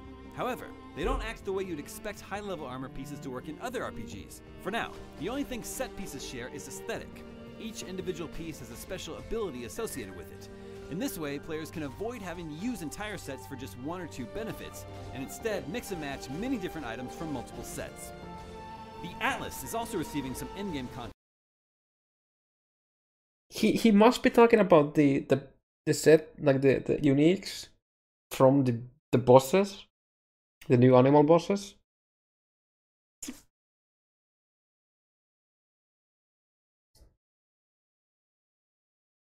But that's nothing new. We already have items that synergize together. We already have uniques that synergize together. That's not a new thing, quote unquote new thing. I mean, it's a fucking. Why do I get confused? Content for more hardcore players. Previously, both the Elder and Shaper bosses couldn't appear on the same map. Both encounters were considered to be some of the hardest content in the game. This content, according to the developers, is only meant for the top 0.1% of hardcore players. It's meant to be as difficult as possible and inspire Twitch streamers. Yeah, fuck you, softcore players. This is only 0.1 hardcore player base, okay? Meant for the top 0.1% of hardcore players. It's meant to be as difficult as possible and inspire Twitch streamers to push themselves to the limit. The team believes that there should always be content for lower level players. And only for Twitch streamers, okay? Only for Twitch streamers, okay? Listen. And inspire Twitch streamers to push themselves to the limit. The team believes that there should always be content for lower level players to aspire to. And in a world where lots of games are forsaking that in order to try and grab a more casual audience, it's a breath of fresh air. With that difficulty comes incredibly powerful items that only a few people will ever get access to. One of the unique items we were able to see was a quiver called the Void Fletcher, which fired void arrows on top of the arrows you were already shooting. The developer says these items are incredibly powerful and only meant to be chased by high-level players. Additionally, Grinding Gear Games is completely reworking the Ascendancy system for every class and... Could you, like, show the Ascendancies and not the skill tree then? PoE. The developers thought that over time, the viable class choices offered in the Ascendancy system were gradually getting lower over time, especially as many of the mechanics available in those trees were cropping up on different items and skills. So to breathe new life into the classes, the developers have gone back and created entirely new abilities only available in the Ascendancy trees, in order to try and differentiate the classes from each other and hopefully provide players with more viable build options. Path of Exile's Bestiary expansion is out March 2nd on PC. For more on Path of Exile, stay tuned to IGN.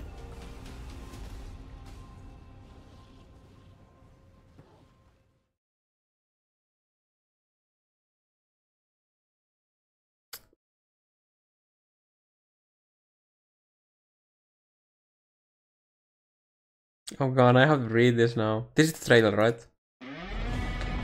Yeah.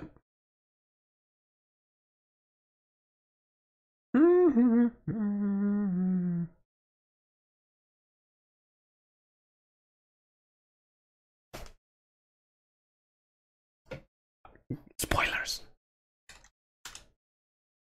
Hello, ladies and gentlemen. My name is James Duggan with IGN, and I'm here with Chris Wilson, showing us Path of Exile Ascendancy. We're also here with Oh, this is like who old as fuck. taking control of the... That's like old as fuck.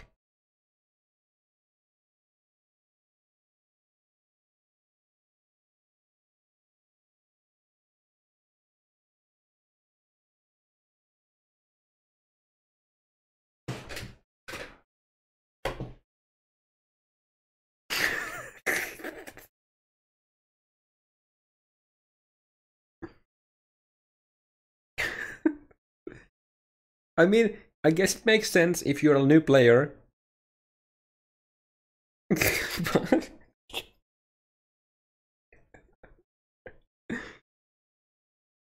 Also, what is this title? Targeted at the hardest of the hardcore.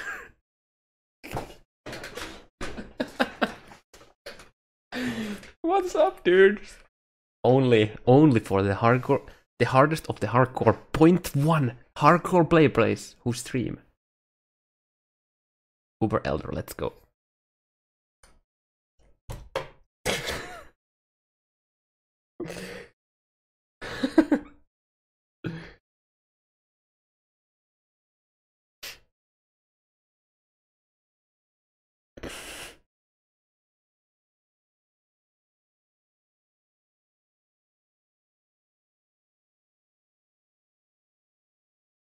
They just like slapped. They just slapped in like all the videos they have made in the past.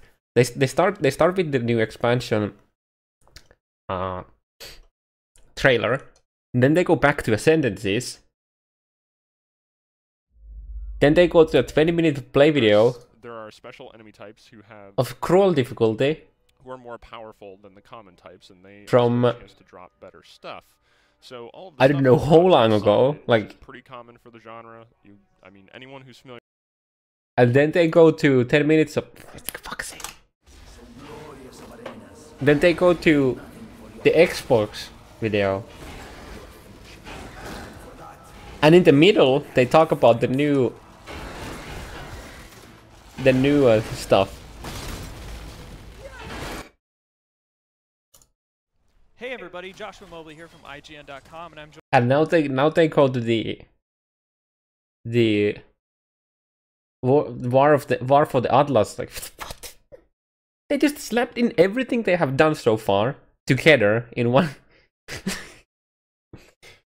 Oh my god. Oh my god.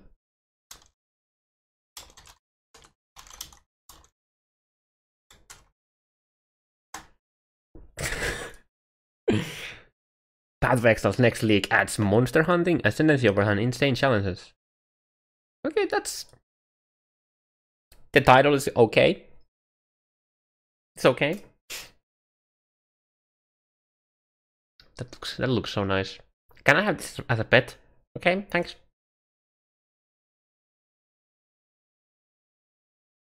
That's like a alien crab. IGN orange. Yeah. Can I like...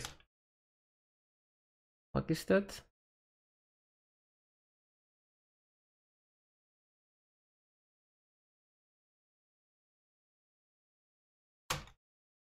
Okay, that's more pets to fight.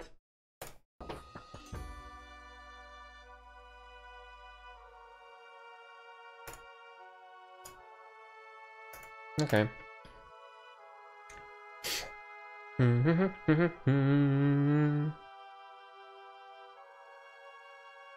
I need to read this? Do I need to read this in Finnish? Finlish.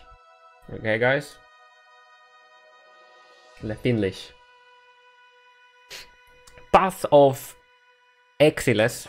Next League. Kicks of Earl. Next month. Giving flowers of the popular action RPG. Okay, that's a trailer. We build a zoo. Okay, so we are PoEmons. We have PoEmons. We are Ash Ketchum.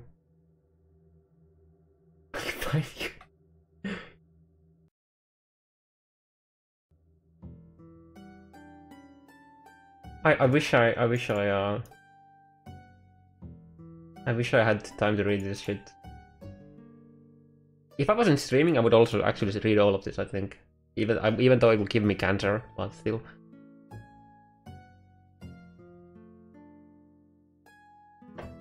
Is this the trailer?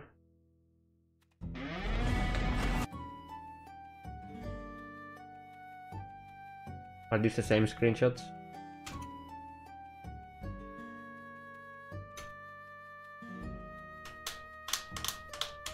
Yeah.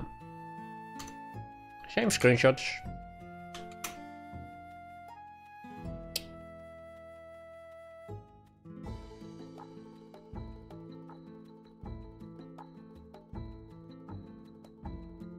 I'm so sad we had to get the Uber thing here. Most important screen. Wait, did I miss something?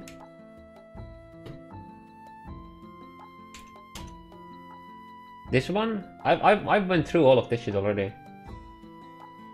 You literally see this shit elsewhere too. If you do that.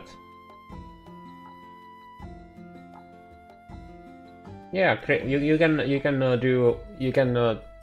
have eternal orbs for blue items. Yep. I've seen this. We talked about this already somewhere else. This is like divine and blessed together. I haven't seen this specific picture because I don't remember seeing reroll the numeric values, but the imprint was shown. The imprint is literally on the website, I think.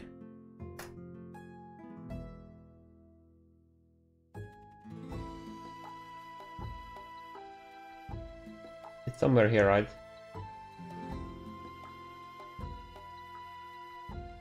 It was somewhere. I don't remember where it is. I don't remember where I saw it, but I saw it somewhere. I don't remember where I saw it, but I saw it somewhere. And it was a slightly different screen than this is.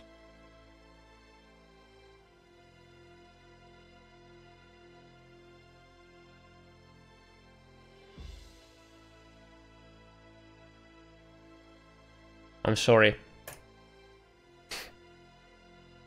That's the trailer again. Yeah, you can like alt aug and then recall, or I'll just like have one stat and then recall and then multimod. Feels good, man.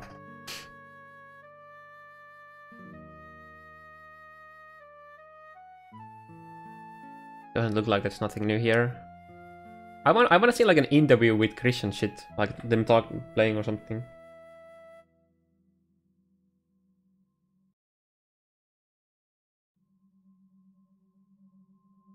I'm sad they're using the same fucking screenshot everywhere.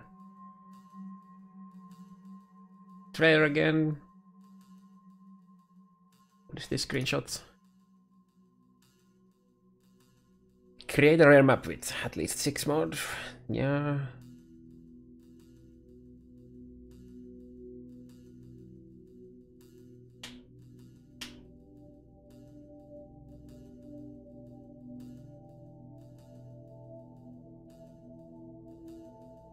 I really like that they can actually create like crash flasks. That I really like this somehow. I don't know why, I just like it. Maybe it's because I never pick up item like flasks.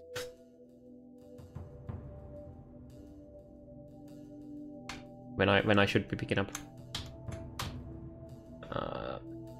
Gonna catch them all! There we go. The Bestiary League melts Path of Exiles with Pokemon. PoEMon!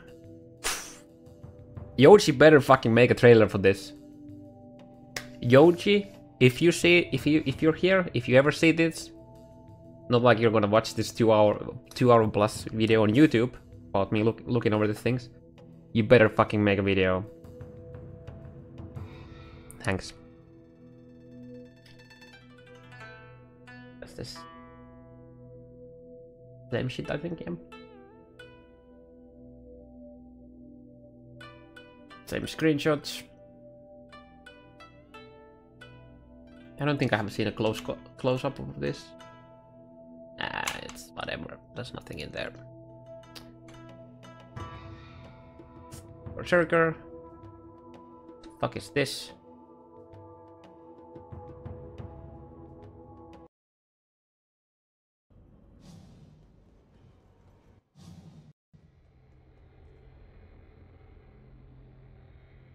Okay. I showed this earlier, but one thing you need to see in this is watch what Elder does to what's Elder with Shaper here. Look, one of his like hands.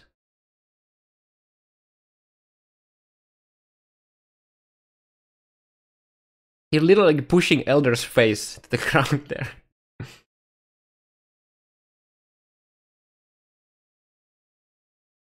Bye bye, Shaper.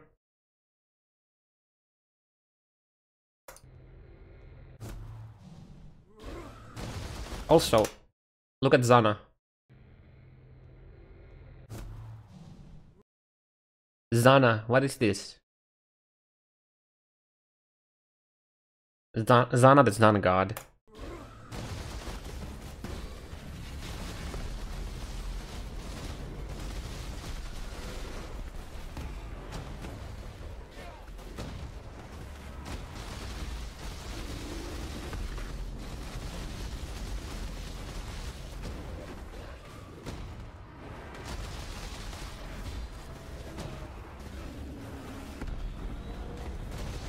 My PC will not handle this fight.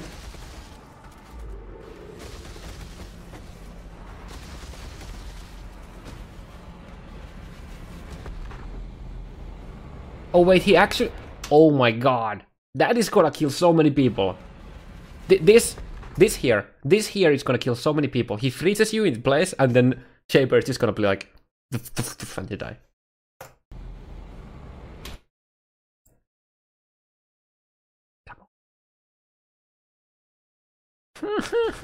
Okay.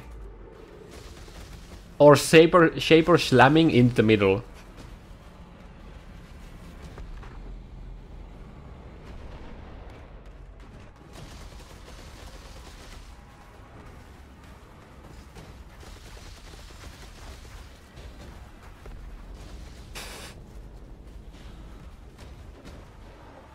God, this is such a clusterfuck.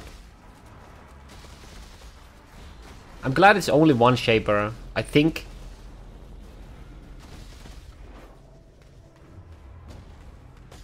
But there's 4.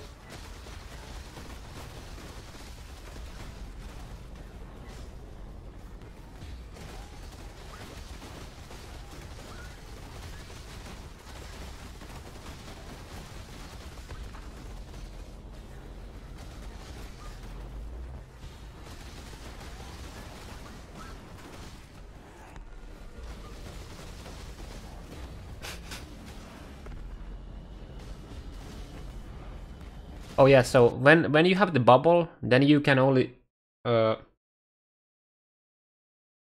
in the bubble, then you have to fight the other dude, I think. I think it was only fighting... Wait, is that bullet hell?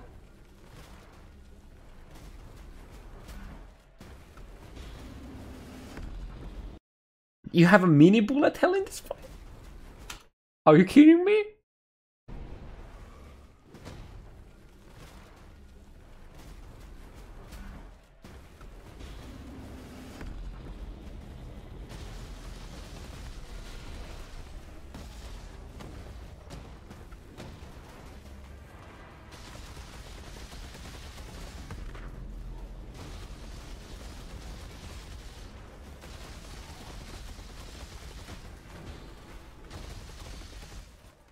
Dan is gonna be so rich this league.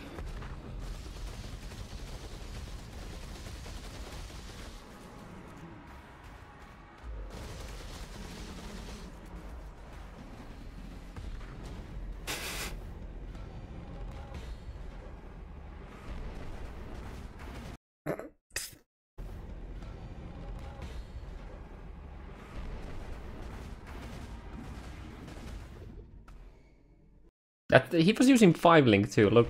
He's using 5-link. He's using a fucking 5-link, guys.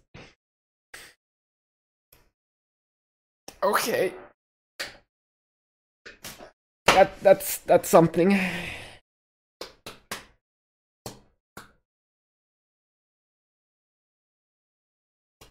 Oh, hey Dan.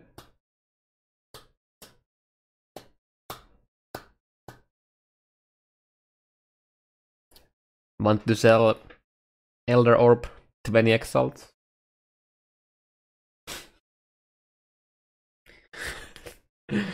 Oh god, dude, this fight looks so crazy. This fight looks so crazy.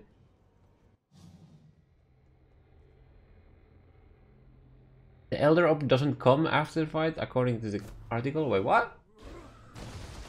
Wait, do we got the orb before? Oh, okay. Oh. I haven't been reading the articles too much.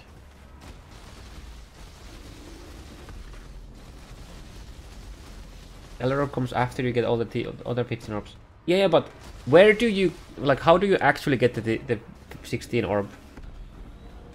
Like, does Sana just give it to you, or what?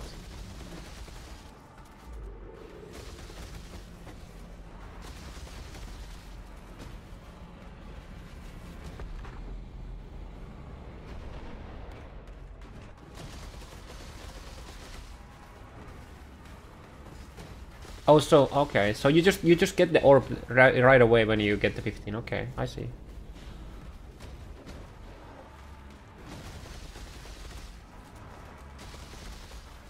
Honestly, yeah, it makes kind of sense that you don't engage a T16 orb to this fight.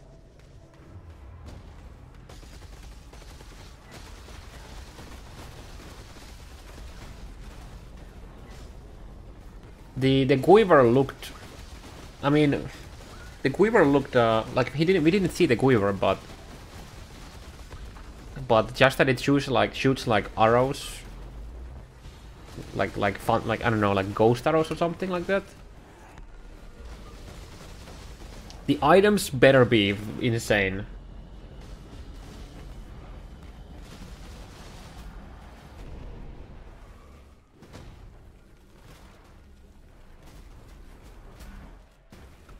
Seriously, dude, a bullet hell that you can't, like, where you don't. Like, I wonder if there is a safe spot. Like Zana is in the middle, right? You see Zana here during the bullet hell. There's like no safe bubble.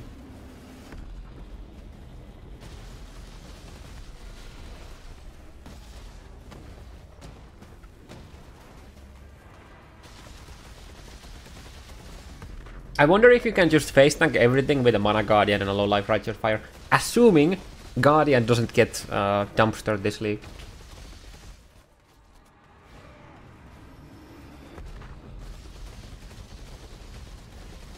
Also, like, speaking of Zana, like, look, she has like new like cool shit there.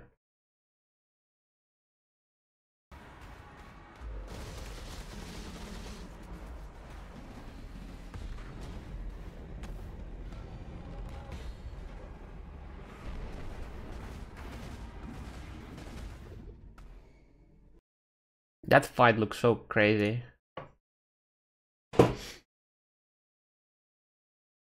So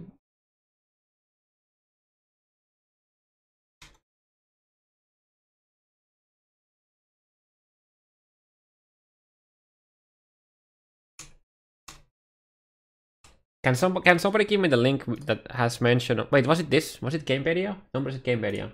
Maybe we haven't even get there yet.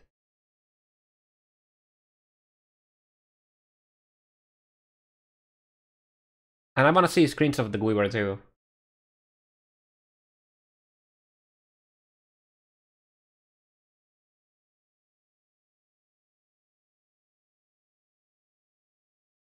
Oops.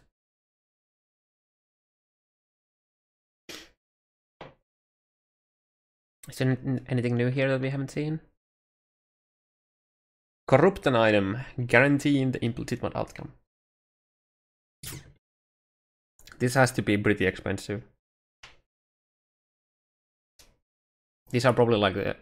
That looks like the vomit bird. I don't recognize these two.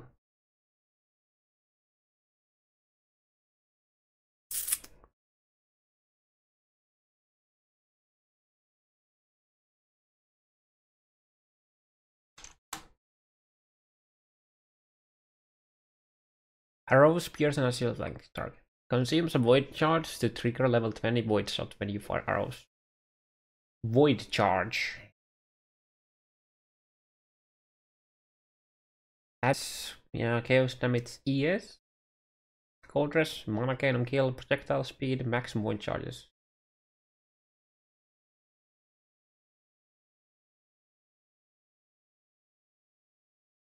Yeah, it's still gonna be random, I think, yeah.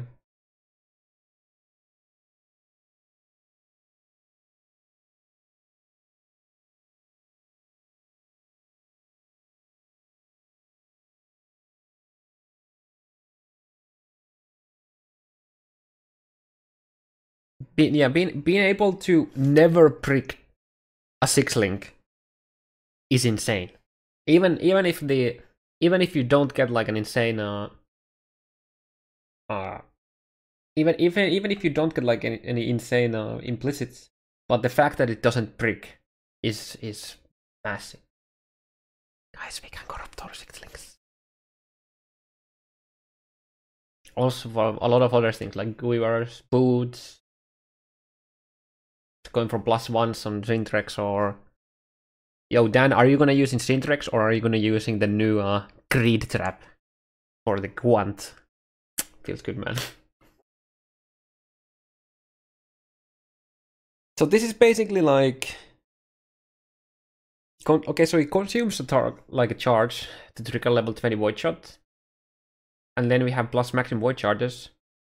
But how do we get them? Those are best in slot for low life. Yeah, that looks pretty nice. Also, you don't need to give a fuck about the dexterity requirement anymore on Zintrex. It's a bit less ES, but for like normal mapping, let's go.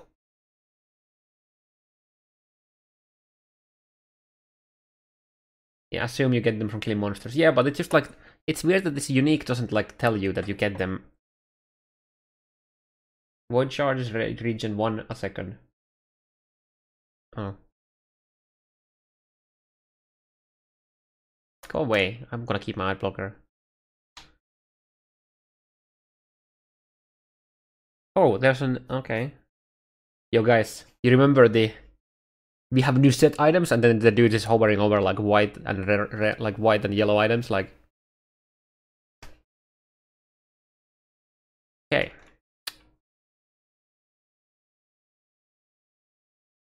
Oh, wait, this is literally the same as you have on the website, I think. Yeah, they are the same.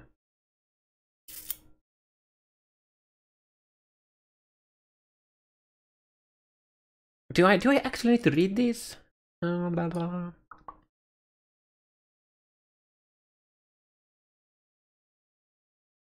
The locked door finally opens.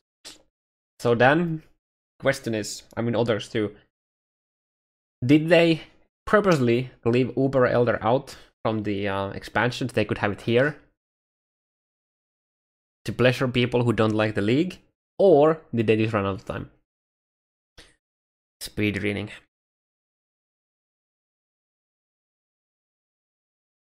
Now when you open 15 memory fragment, you'll be able to open the infamous locked door and enter Shaper's laboratory. Inside you'll obtain the Elder Orb. Okay, so you just need to kill Red Elder. A T15 Elder, sorry. A tier 15 Elder. They did the same with Uberlab. Yeah, they did.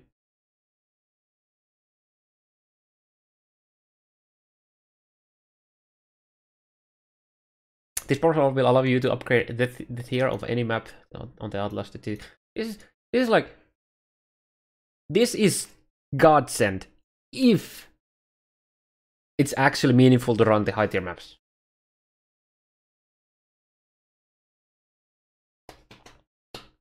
But running like a T16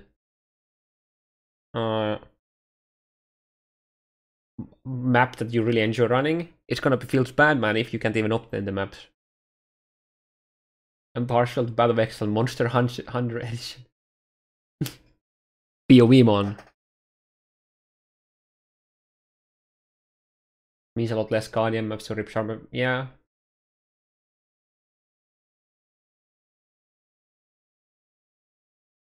Once you've transformed the map's tier and complete the map, you'll find yourself in a new situation. You approach the Shaper being corrupted by the Elder. Wait, I messed it up. Now when you obtain the 50 member, you will open the infamous locked door. Okay? Yeah. This powerful orb will allow you to upgrade the tier of any maps to tier 60, making it hardest content in the game to make this. Yeah. Once you transform the map's tier and completed the map, you'll find yourself in a new situation. You approach the Shaper being corrupted by the Elder, and you'll watch as the Elder carries him through the portal.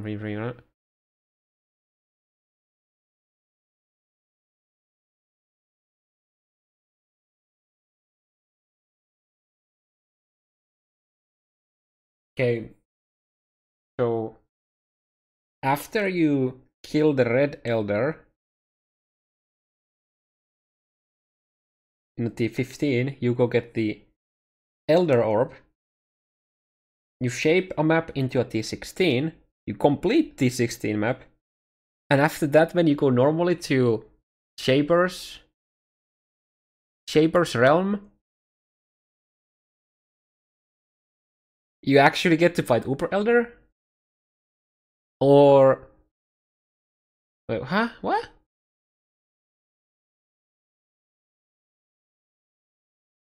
But what if I want to be farming normal Shaper? I think this is just fucked up. This isn't explained properly. Also, yeah.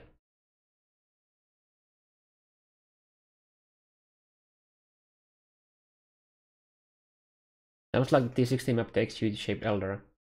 I mean, that sounds horrible.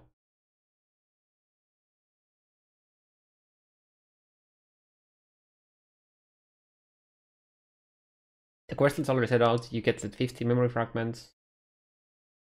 Then you gotta defeat the T16 Shaper Guardians. Okay, so after you kill the Red Elder, T15 Red Elder, and you get the orb, then you complete the 16 map, the Elder Orbed T16 map, and after that, Elder can possess the actual Guardians.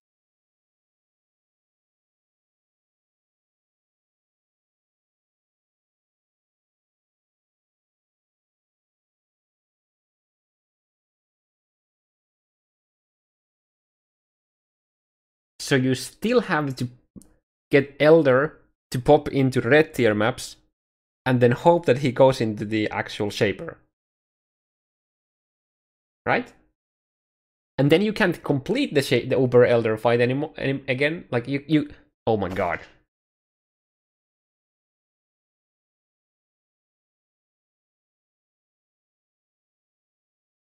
If there is no way to remove Elder from a map,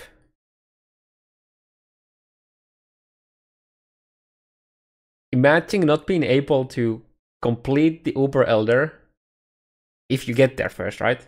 Let's say you get there, and then you can complete the map.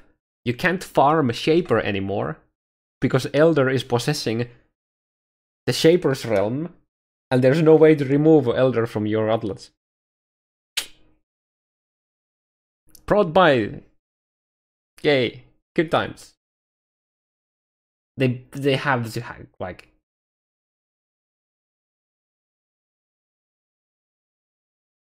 It's simple, what confuses you? What confuses me, how we are gonna actually get there. Because if you're gonna trust the gamepedia, which we shouldn't, I think, it says, okay, now when you obtain the 15 memory fragment, so when you kill a red Elder, T15 Elder, right, you get the 15 fragment, you will be able to open the infamous locked door, so you go to the Templar Lab, and enter Shaper's Lab. Inside, you'll obtain Elder's Orb, okay? This powerful orb will allow you to upgrade a tier of any map to into T16, making it... Okay, so we have a T16 map now, so we do a T16 beach. We find the beach. Once you have transformed the map's tier and completed the map, so we completed the 16 beach, you'll find yourself in a new situation. You'll approach the Shaper, being corrupted by the Elder.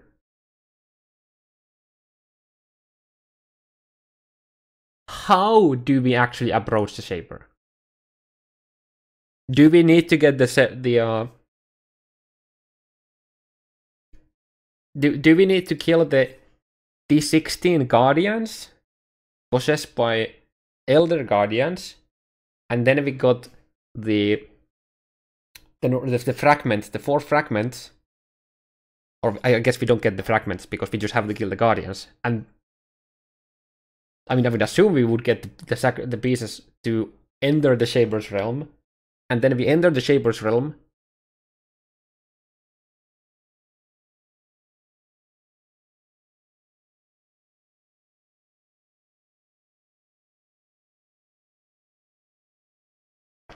The first one to mention be Pokemon now.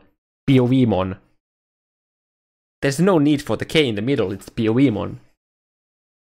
You need the set. Let's find Ender Shaper on.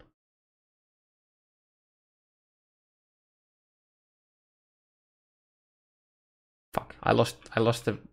Can somebody give me the link, the site where there was the actual Shaper, like the Elder fight again? Thanks.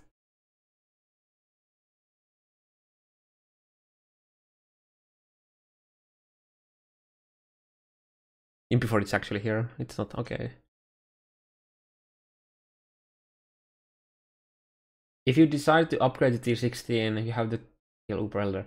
Okay. So when you upgrade the map to T16, from that T16, you fight the Uber Elder every time? That sounds like easy peasy farming Uber Elder uniques, assuming you can sustain running those.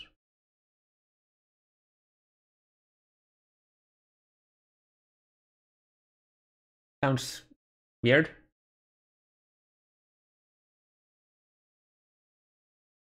Because every time you get the T16, you kill the Elder, like the Uber Elder there. We need a bit more information. You don't have to kill T16 members like any other members. Did not do the encounter.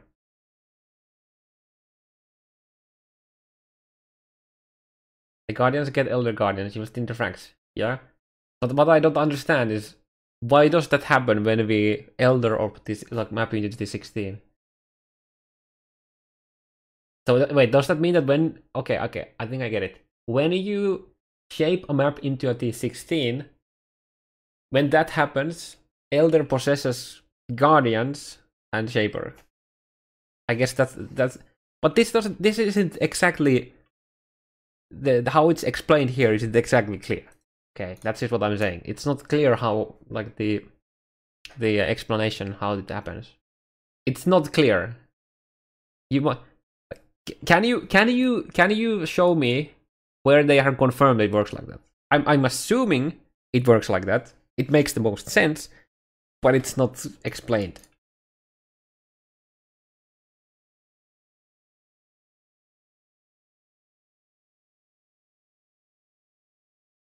It makes any sense. They haven't clarified, so we don't know then. Okay, we don't know exactly how it works then. We can only assume it's like that.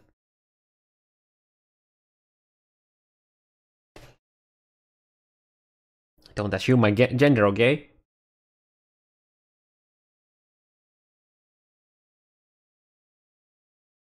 Also, I don't understand why we can't farm a T16 map that we chose and Shaper, like normal Shaper.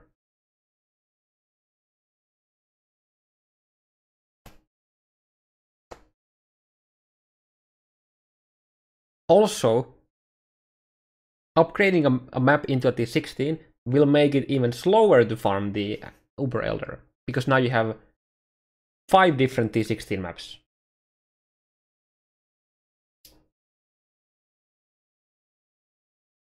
Berserker seems like nerf for hardcore and buff for softcore. It's a good trade-off. I don't think it's a good trade-off.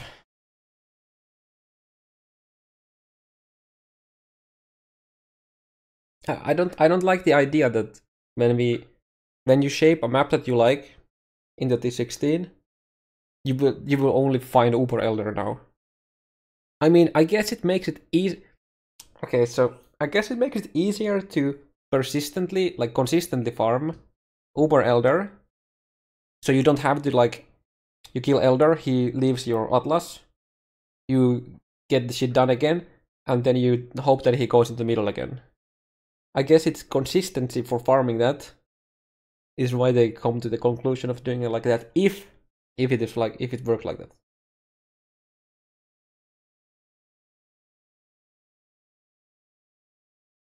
But what I don't like is you can't farm a normal Shaper while farming your T16. Like the T16 that you shaped. That's what I don't like. It's already hard to sustain running 16s anyway, so... Mark my words, you just have to kill the boss in the 16 map and collect the regular set pieces to buy the world. I mean, I'm assuming it works like that too. I'm not saying that you're wrong with your assumption. I'm just saying that I was talking, do we actually know?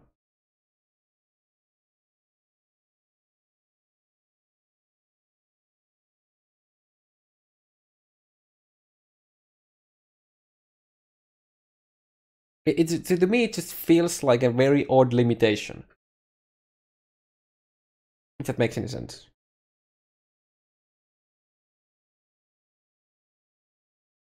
I mean, you can always just deshape the D16 map when you want to farm normal shaper again. It will cost you 20 chisels and 5 regrets. And you can just get the Elder Orb back from the lab and then do another map. It's not like it's gonna cost you much to remove the Uber Elder influence from the middle. Also, if you you get, let's assume that you kill the normal guardians, right? You get the fragments to end, like you put that you get from the guardians, and then you enter the Shaper's realm. You can probably do Uber Elder while not having the 16 on your Atlas. If the fragments that you get from the Uber Elder Guardians are not the same as the normal Guardian fragments.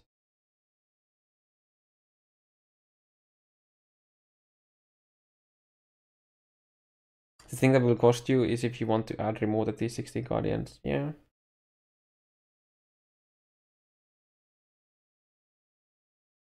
You're all assuming that the Elder Orb works like Shaper Orb. We know how it looks. You can shape any map into a T16.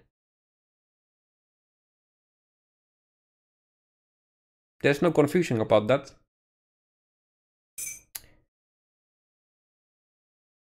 29 new uniques, which a lot of are from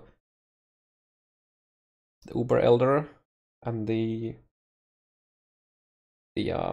PoEMons, I guess. Board joint T16, if only. Are you going for the Big Glass podcast this time too? Yeah, actually, Tarky asked me like an hour ago or something like that. Why have people asking me this so often today? Has Tarky been talking about it in his stream or something? You can also use the D16 orb to block adjacent map drops. That is true. That is actually true, and I didn't even think about it, even though that's so fucking clear.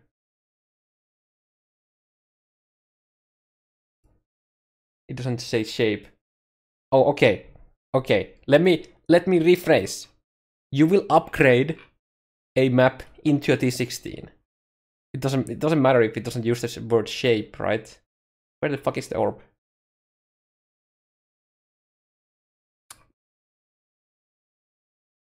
Can somebody give me the link where we can actually see the orb again? Because it's not here.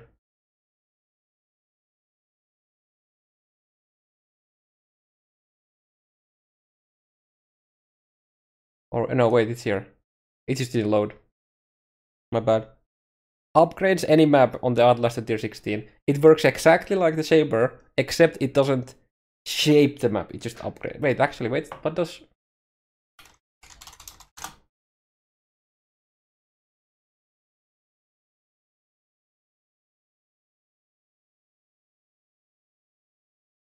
Okay, you don't shape the map, you upgrade the map.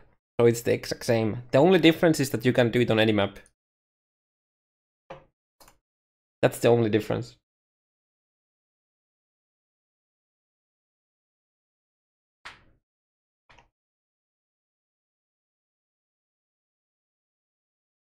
Three new gems. We got that already.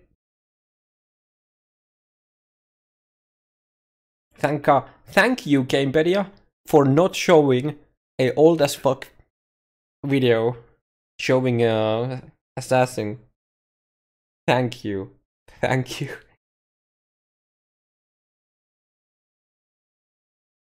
It's just gonna be called Elder Wastepool instead of Shade Wastepool. Yeah.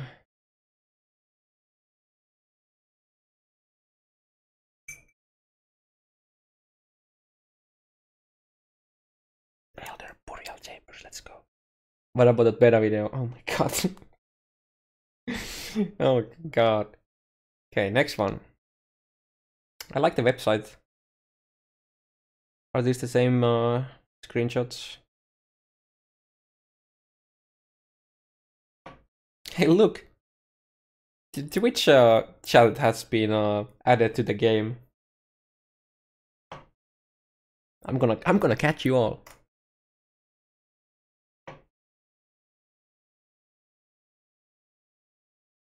There we have the. This is from the Guiver. Actually, where was it said that it? I mean, I believe you guys that you said it refreshes every second, but I'm actually surprised that it looks like that hasn't changed with the actual change. Yeah, I was actually shocked how much they changed Berserker in a way. Also, the chieftain changes were pretty big too.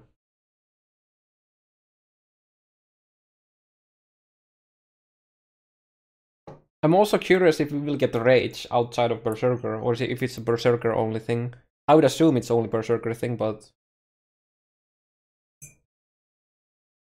these are the same shit we have seen already.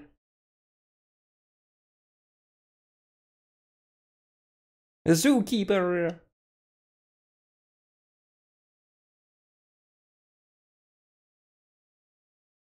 Just had. Oh, I'm too lazy to go back to it then.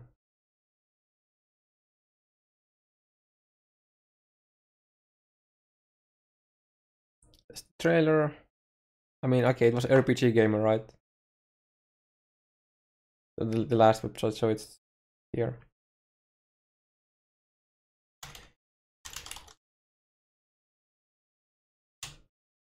There we go. For instance, void charges have reached a rate of 1 per second. So it's best to make sure your character doesn't attack faster than once per second, so you can take full advantage of the void charge benefits.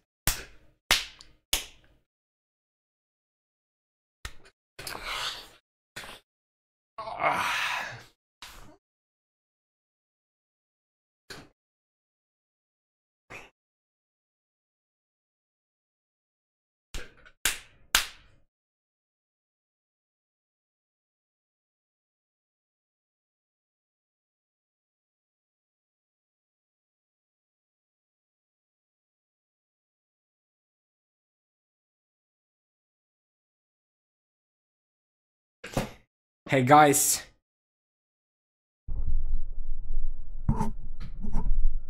If something has a fixed time that can happen, you have to exactly match that time in order to gain full advantage.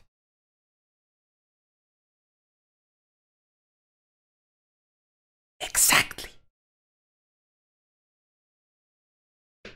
If you're using Marohi and you're using Earthquake, actually, if you're using Earthquake, Marohi is the best weapon. Because you can match exactly the first hit to the Aftershock. Because only the Aftershock does damage. Also, your character is always hitting a target dummy where you never move from between packs to packs. It doesn't take any time, it happens instantaneously. When you hit a pack, you get teleported straight next to the next pack. So you can keep your perfectly synced hits between. The same thing happens with Void Fletcher. When you shoot once per second, every time you shoot, you get instantly teleported to the next pack.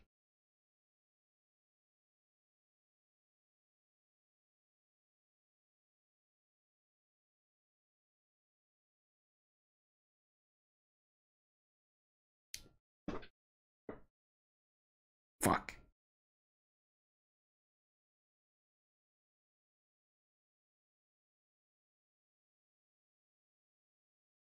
Okay, let's finish it. Man,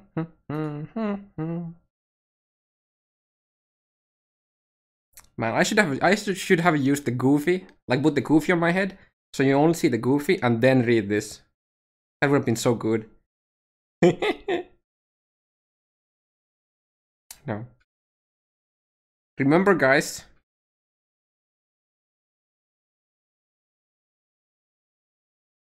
Always have to match.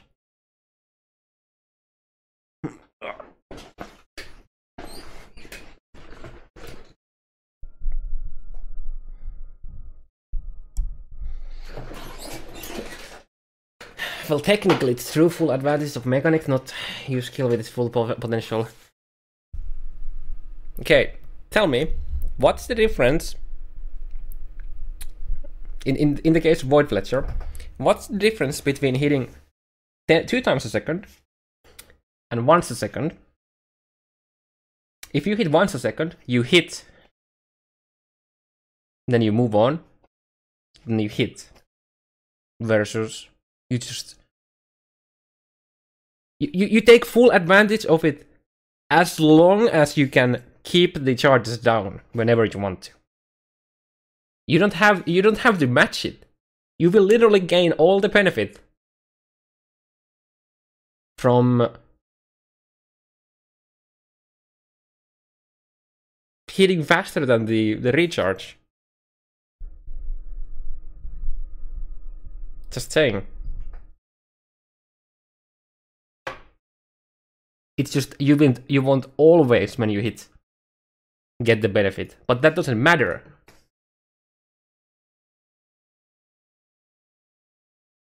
Who are you talking to? Nupatak said that technically it's true, but it's not. Mechanic will occur once per second. Yeah, but again, you won't even be able to. Actually, no, mechanic won't happen. No. They will regen every second, but if you hit faster, you can use those 5 charges faster between packs. So you can kill the pack faster, assuming you don't one-shot everything. It's only the recharge.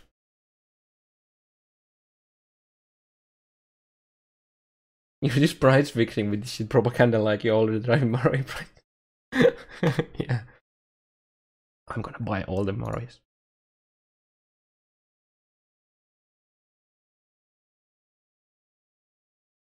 If this skill would happen every second, like it has a cooldown of happening 1 second. Actually, I guess it could be. But this says consumes a void charge to trigger level 20 void shot when you fire arrows. There could be a hidden cooldown, I guess, but still, you're better off having one. You will be better off having slightly faster than the regen rate, because you are not standing still hitting a target dummy. Anyways, but it's just a regen. Yeah. I don't know why I'm explaining that.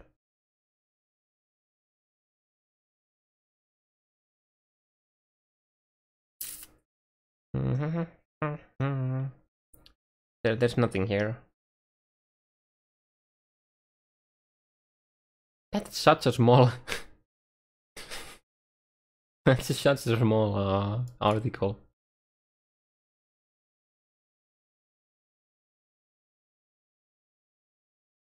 Do you know there is no other unique that gives only charge? I mean, we're specifically talking about the Quiver.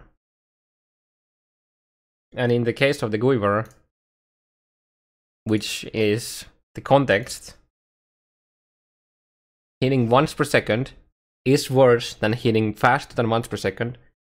Because if you're hitting once per second, you will never be able to run out of the charges. So you're not actually using it to fullest potential because you're not running out of the charges. Versus if you hit faster, you can consume all the charges into a target or pack. So you're actually using it to its fullest potential. The full potential is when you're able to run out of them. Unless there's like some crazy hidden mechanic that only happens once every second if you use it once every second. But we all know that that's not gonna be a case. There's nothing here. Yeah, but there wasn't anything there.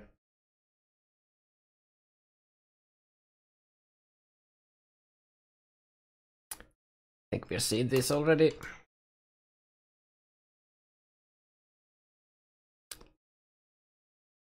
Yeah, looks like the same shit. Is this the same? Yeah, I think it's the exact same video. Yeah.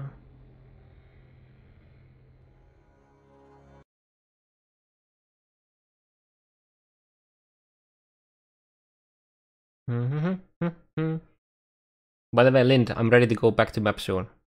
Don't worry.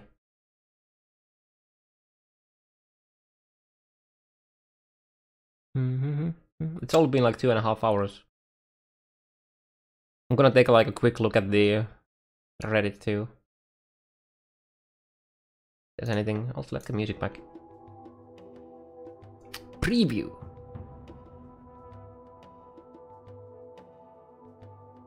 Trailer. Doesn't look like anything new there. Join the club. No.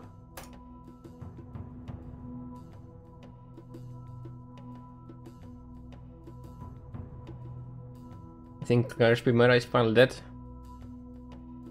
No, I don't.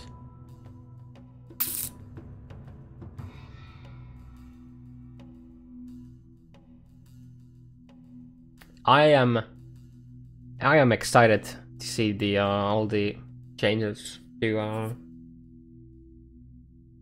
ascendancies.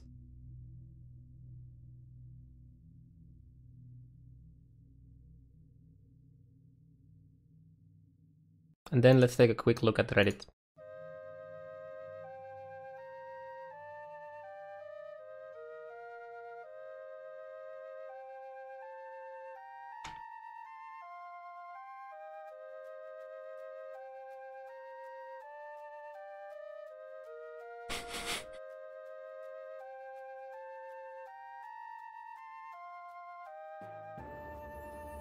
Let's see. Let's see.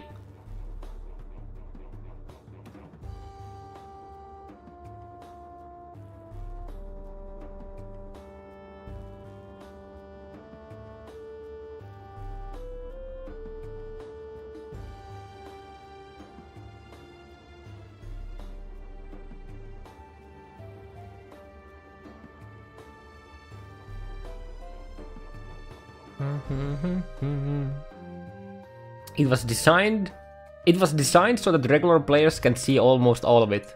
Fuck, I need to find this now. This is great. This is great, guys. Give me a second. Was it IGN?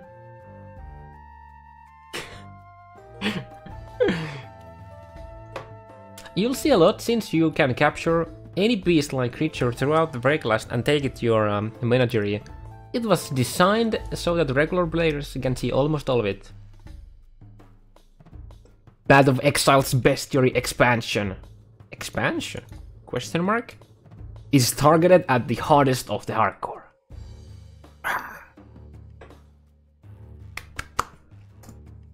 Great. Great clickbait.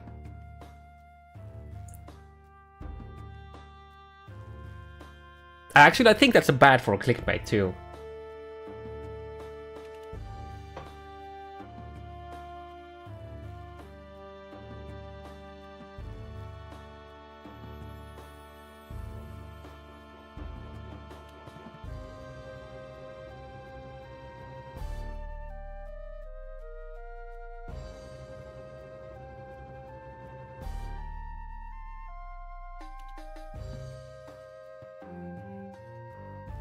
It's the new net throw one used for Captain Beast. It doesn't take up in execution skill lots.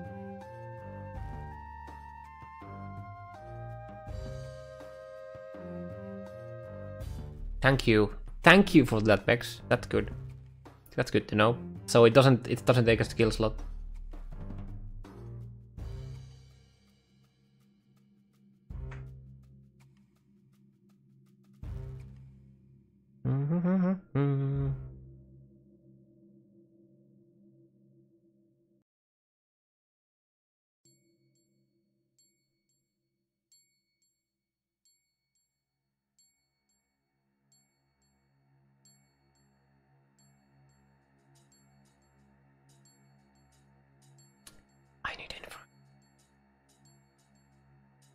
This is the actual thread or just respawn.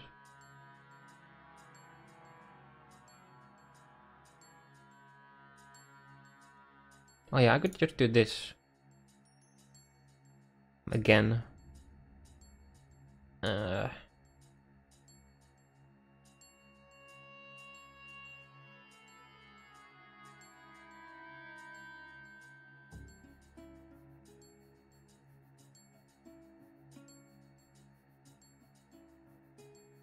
Must see all Beck's. Honestly, I could just like look at Beck's comments and just go like this. Yeah, it's a lot easier. Let's do that. It's way easier to do that.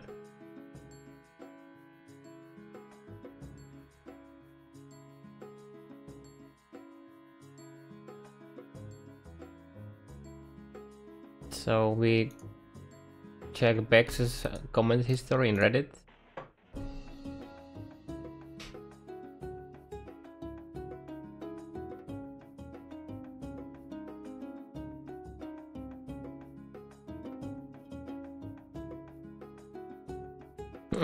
I was trying to...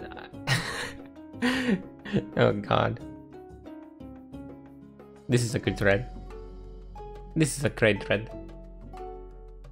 I've heard you found how to pronounce leukocyte right. I will shame if... Banquet solidly.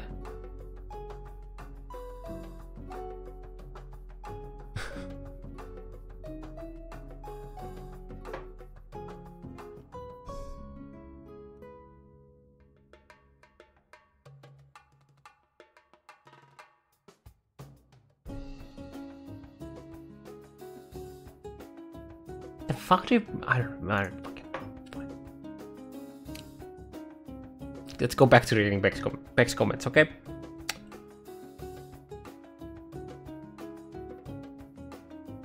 Pancake mates. That's good.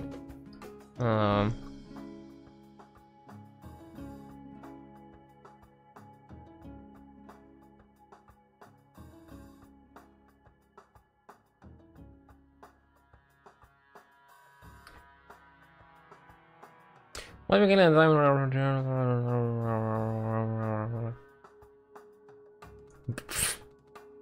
Would be nice if they had bingo.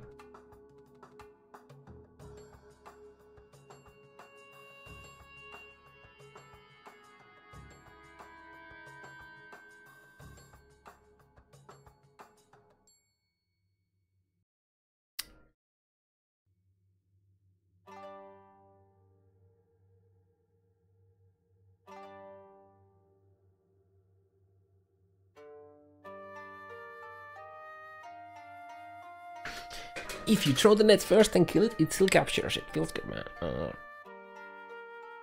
I wonder how many times he has been copy-pasting this exact same thing. There was one time when Bex copy-pasted the same exact response to at least 10 different threads or like comments.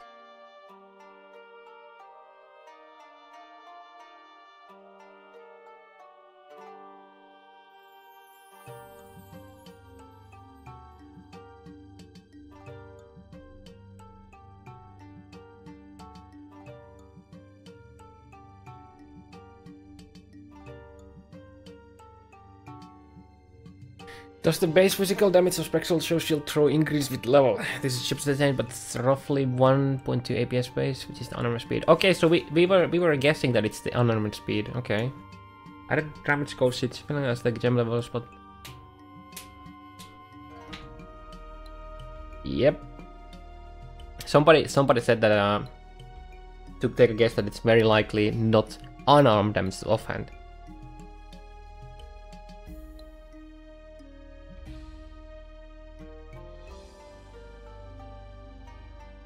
But with Doriani's fist it should work while unarmed. But the extra flat lightning damage on top of it, like this Doriani's fist with the shield throw sounds pretty nasty. That's a lot of base damage.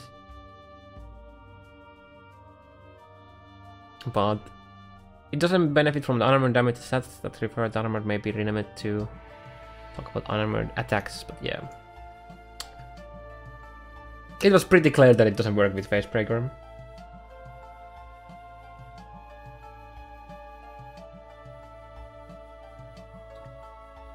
Not surprised.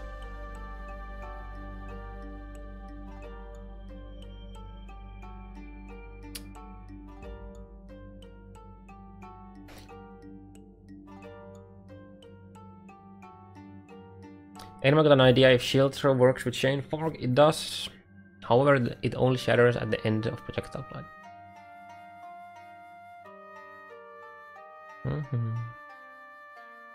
When you get full ascendancy chance, what is most accomplished? Don't leave it too late. I can't confirm the exit date yet, but I'll read them in lead up to the launch. Wait, I would have hoped that we get like one ascendancy every other day or something like that, or couple ascendancies every 3 days or something like that. God damn it. God damn it. Since you're lurking Bex, delete it.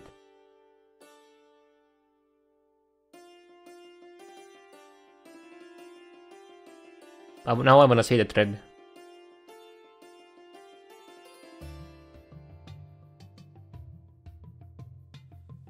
No! Fuck.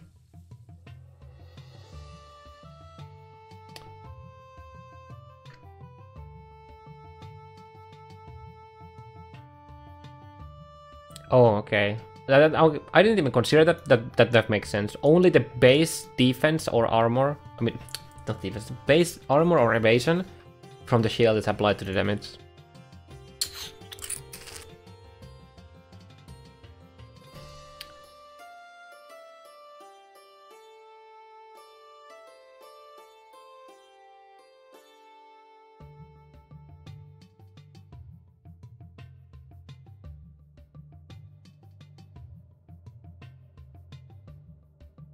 Oh, fork and chain with the shield, so it's forks and then the other ends explode. Interesting. Those are even more useless. Hey, if you're using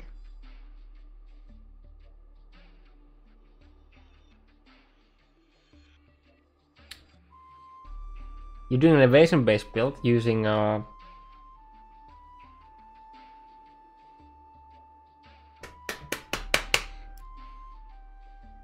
you're using a Queen of the Forest, so you get speed with an evasion shield, and since you don't need a weapon, like an actual like hitting weapon, you can use a wand. I mean, okay, I guess wands hit too. You can use unique wands.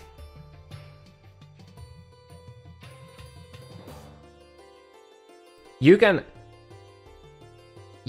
can throw a shield, have a Poet's Pen, and this is a trickle spell when you attack.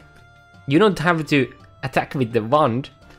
You can cast Poet's Pen spells while you throw the shield, or you can use a shape like a stat sticks for gain extra as elemental, like extra physical as gain physical as extra elemental. On top of that, you can use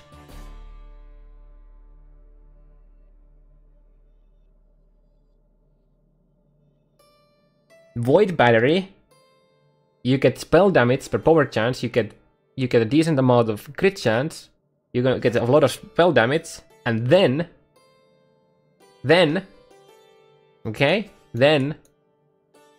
you take. Oh wait, it's the unique. What? Wait a second. The unique. I was going to Pain Attunement, and I realized that it doesn't work like that anymore. You use.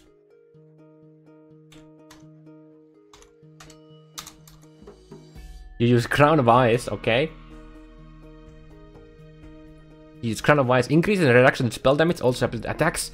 And then you go Void Batteries and you throw a shield with Crown of Ice, and you can go crit with that, because Void Battery will give you enough crit chance. Probably not, but yeah.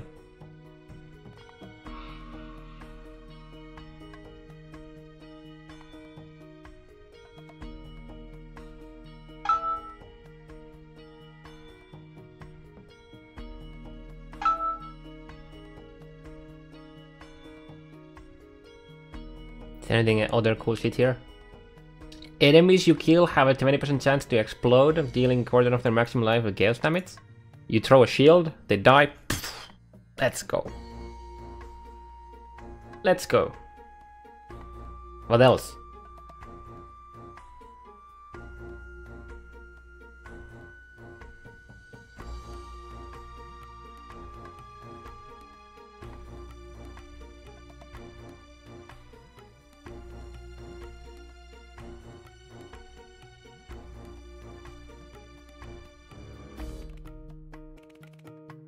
Where do the useless nodes come into play?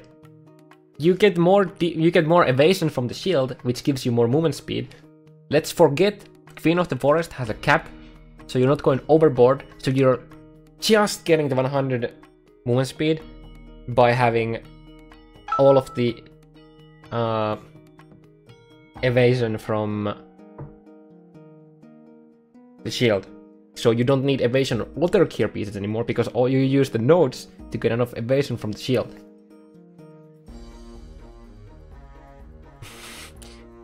Okay. They are still useless nodes, I know. Kinda. Ish, but it's fine. Okay, did we go through everything?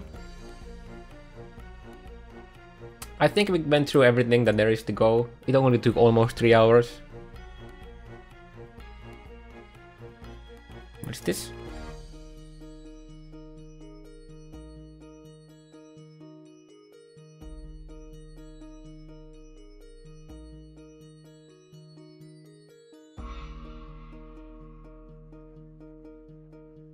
Oh yeah, pentakill, only the base armor or evasion from the shield is applied. Not you can't increase the armor or evasion from the shield with passives. Only the base of the actual shield will affect it. That's already confirmed somewhere in Bex's comments. If you don't believe me, go to Reddit, find Bex, you know, Bex here, and then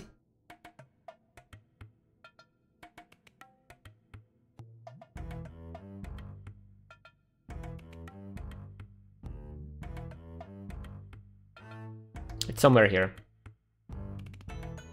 But yeah, I think this was a decent look at the league, and yeah, it's time to go back to POD. So I need to take a quick break, get like a cup of get a drink, and take a piece or something like that.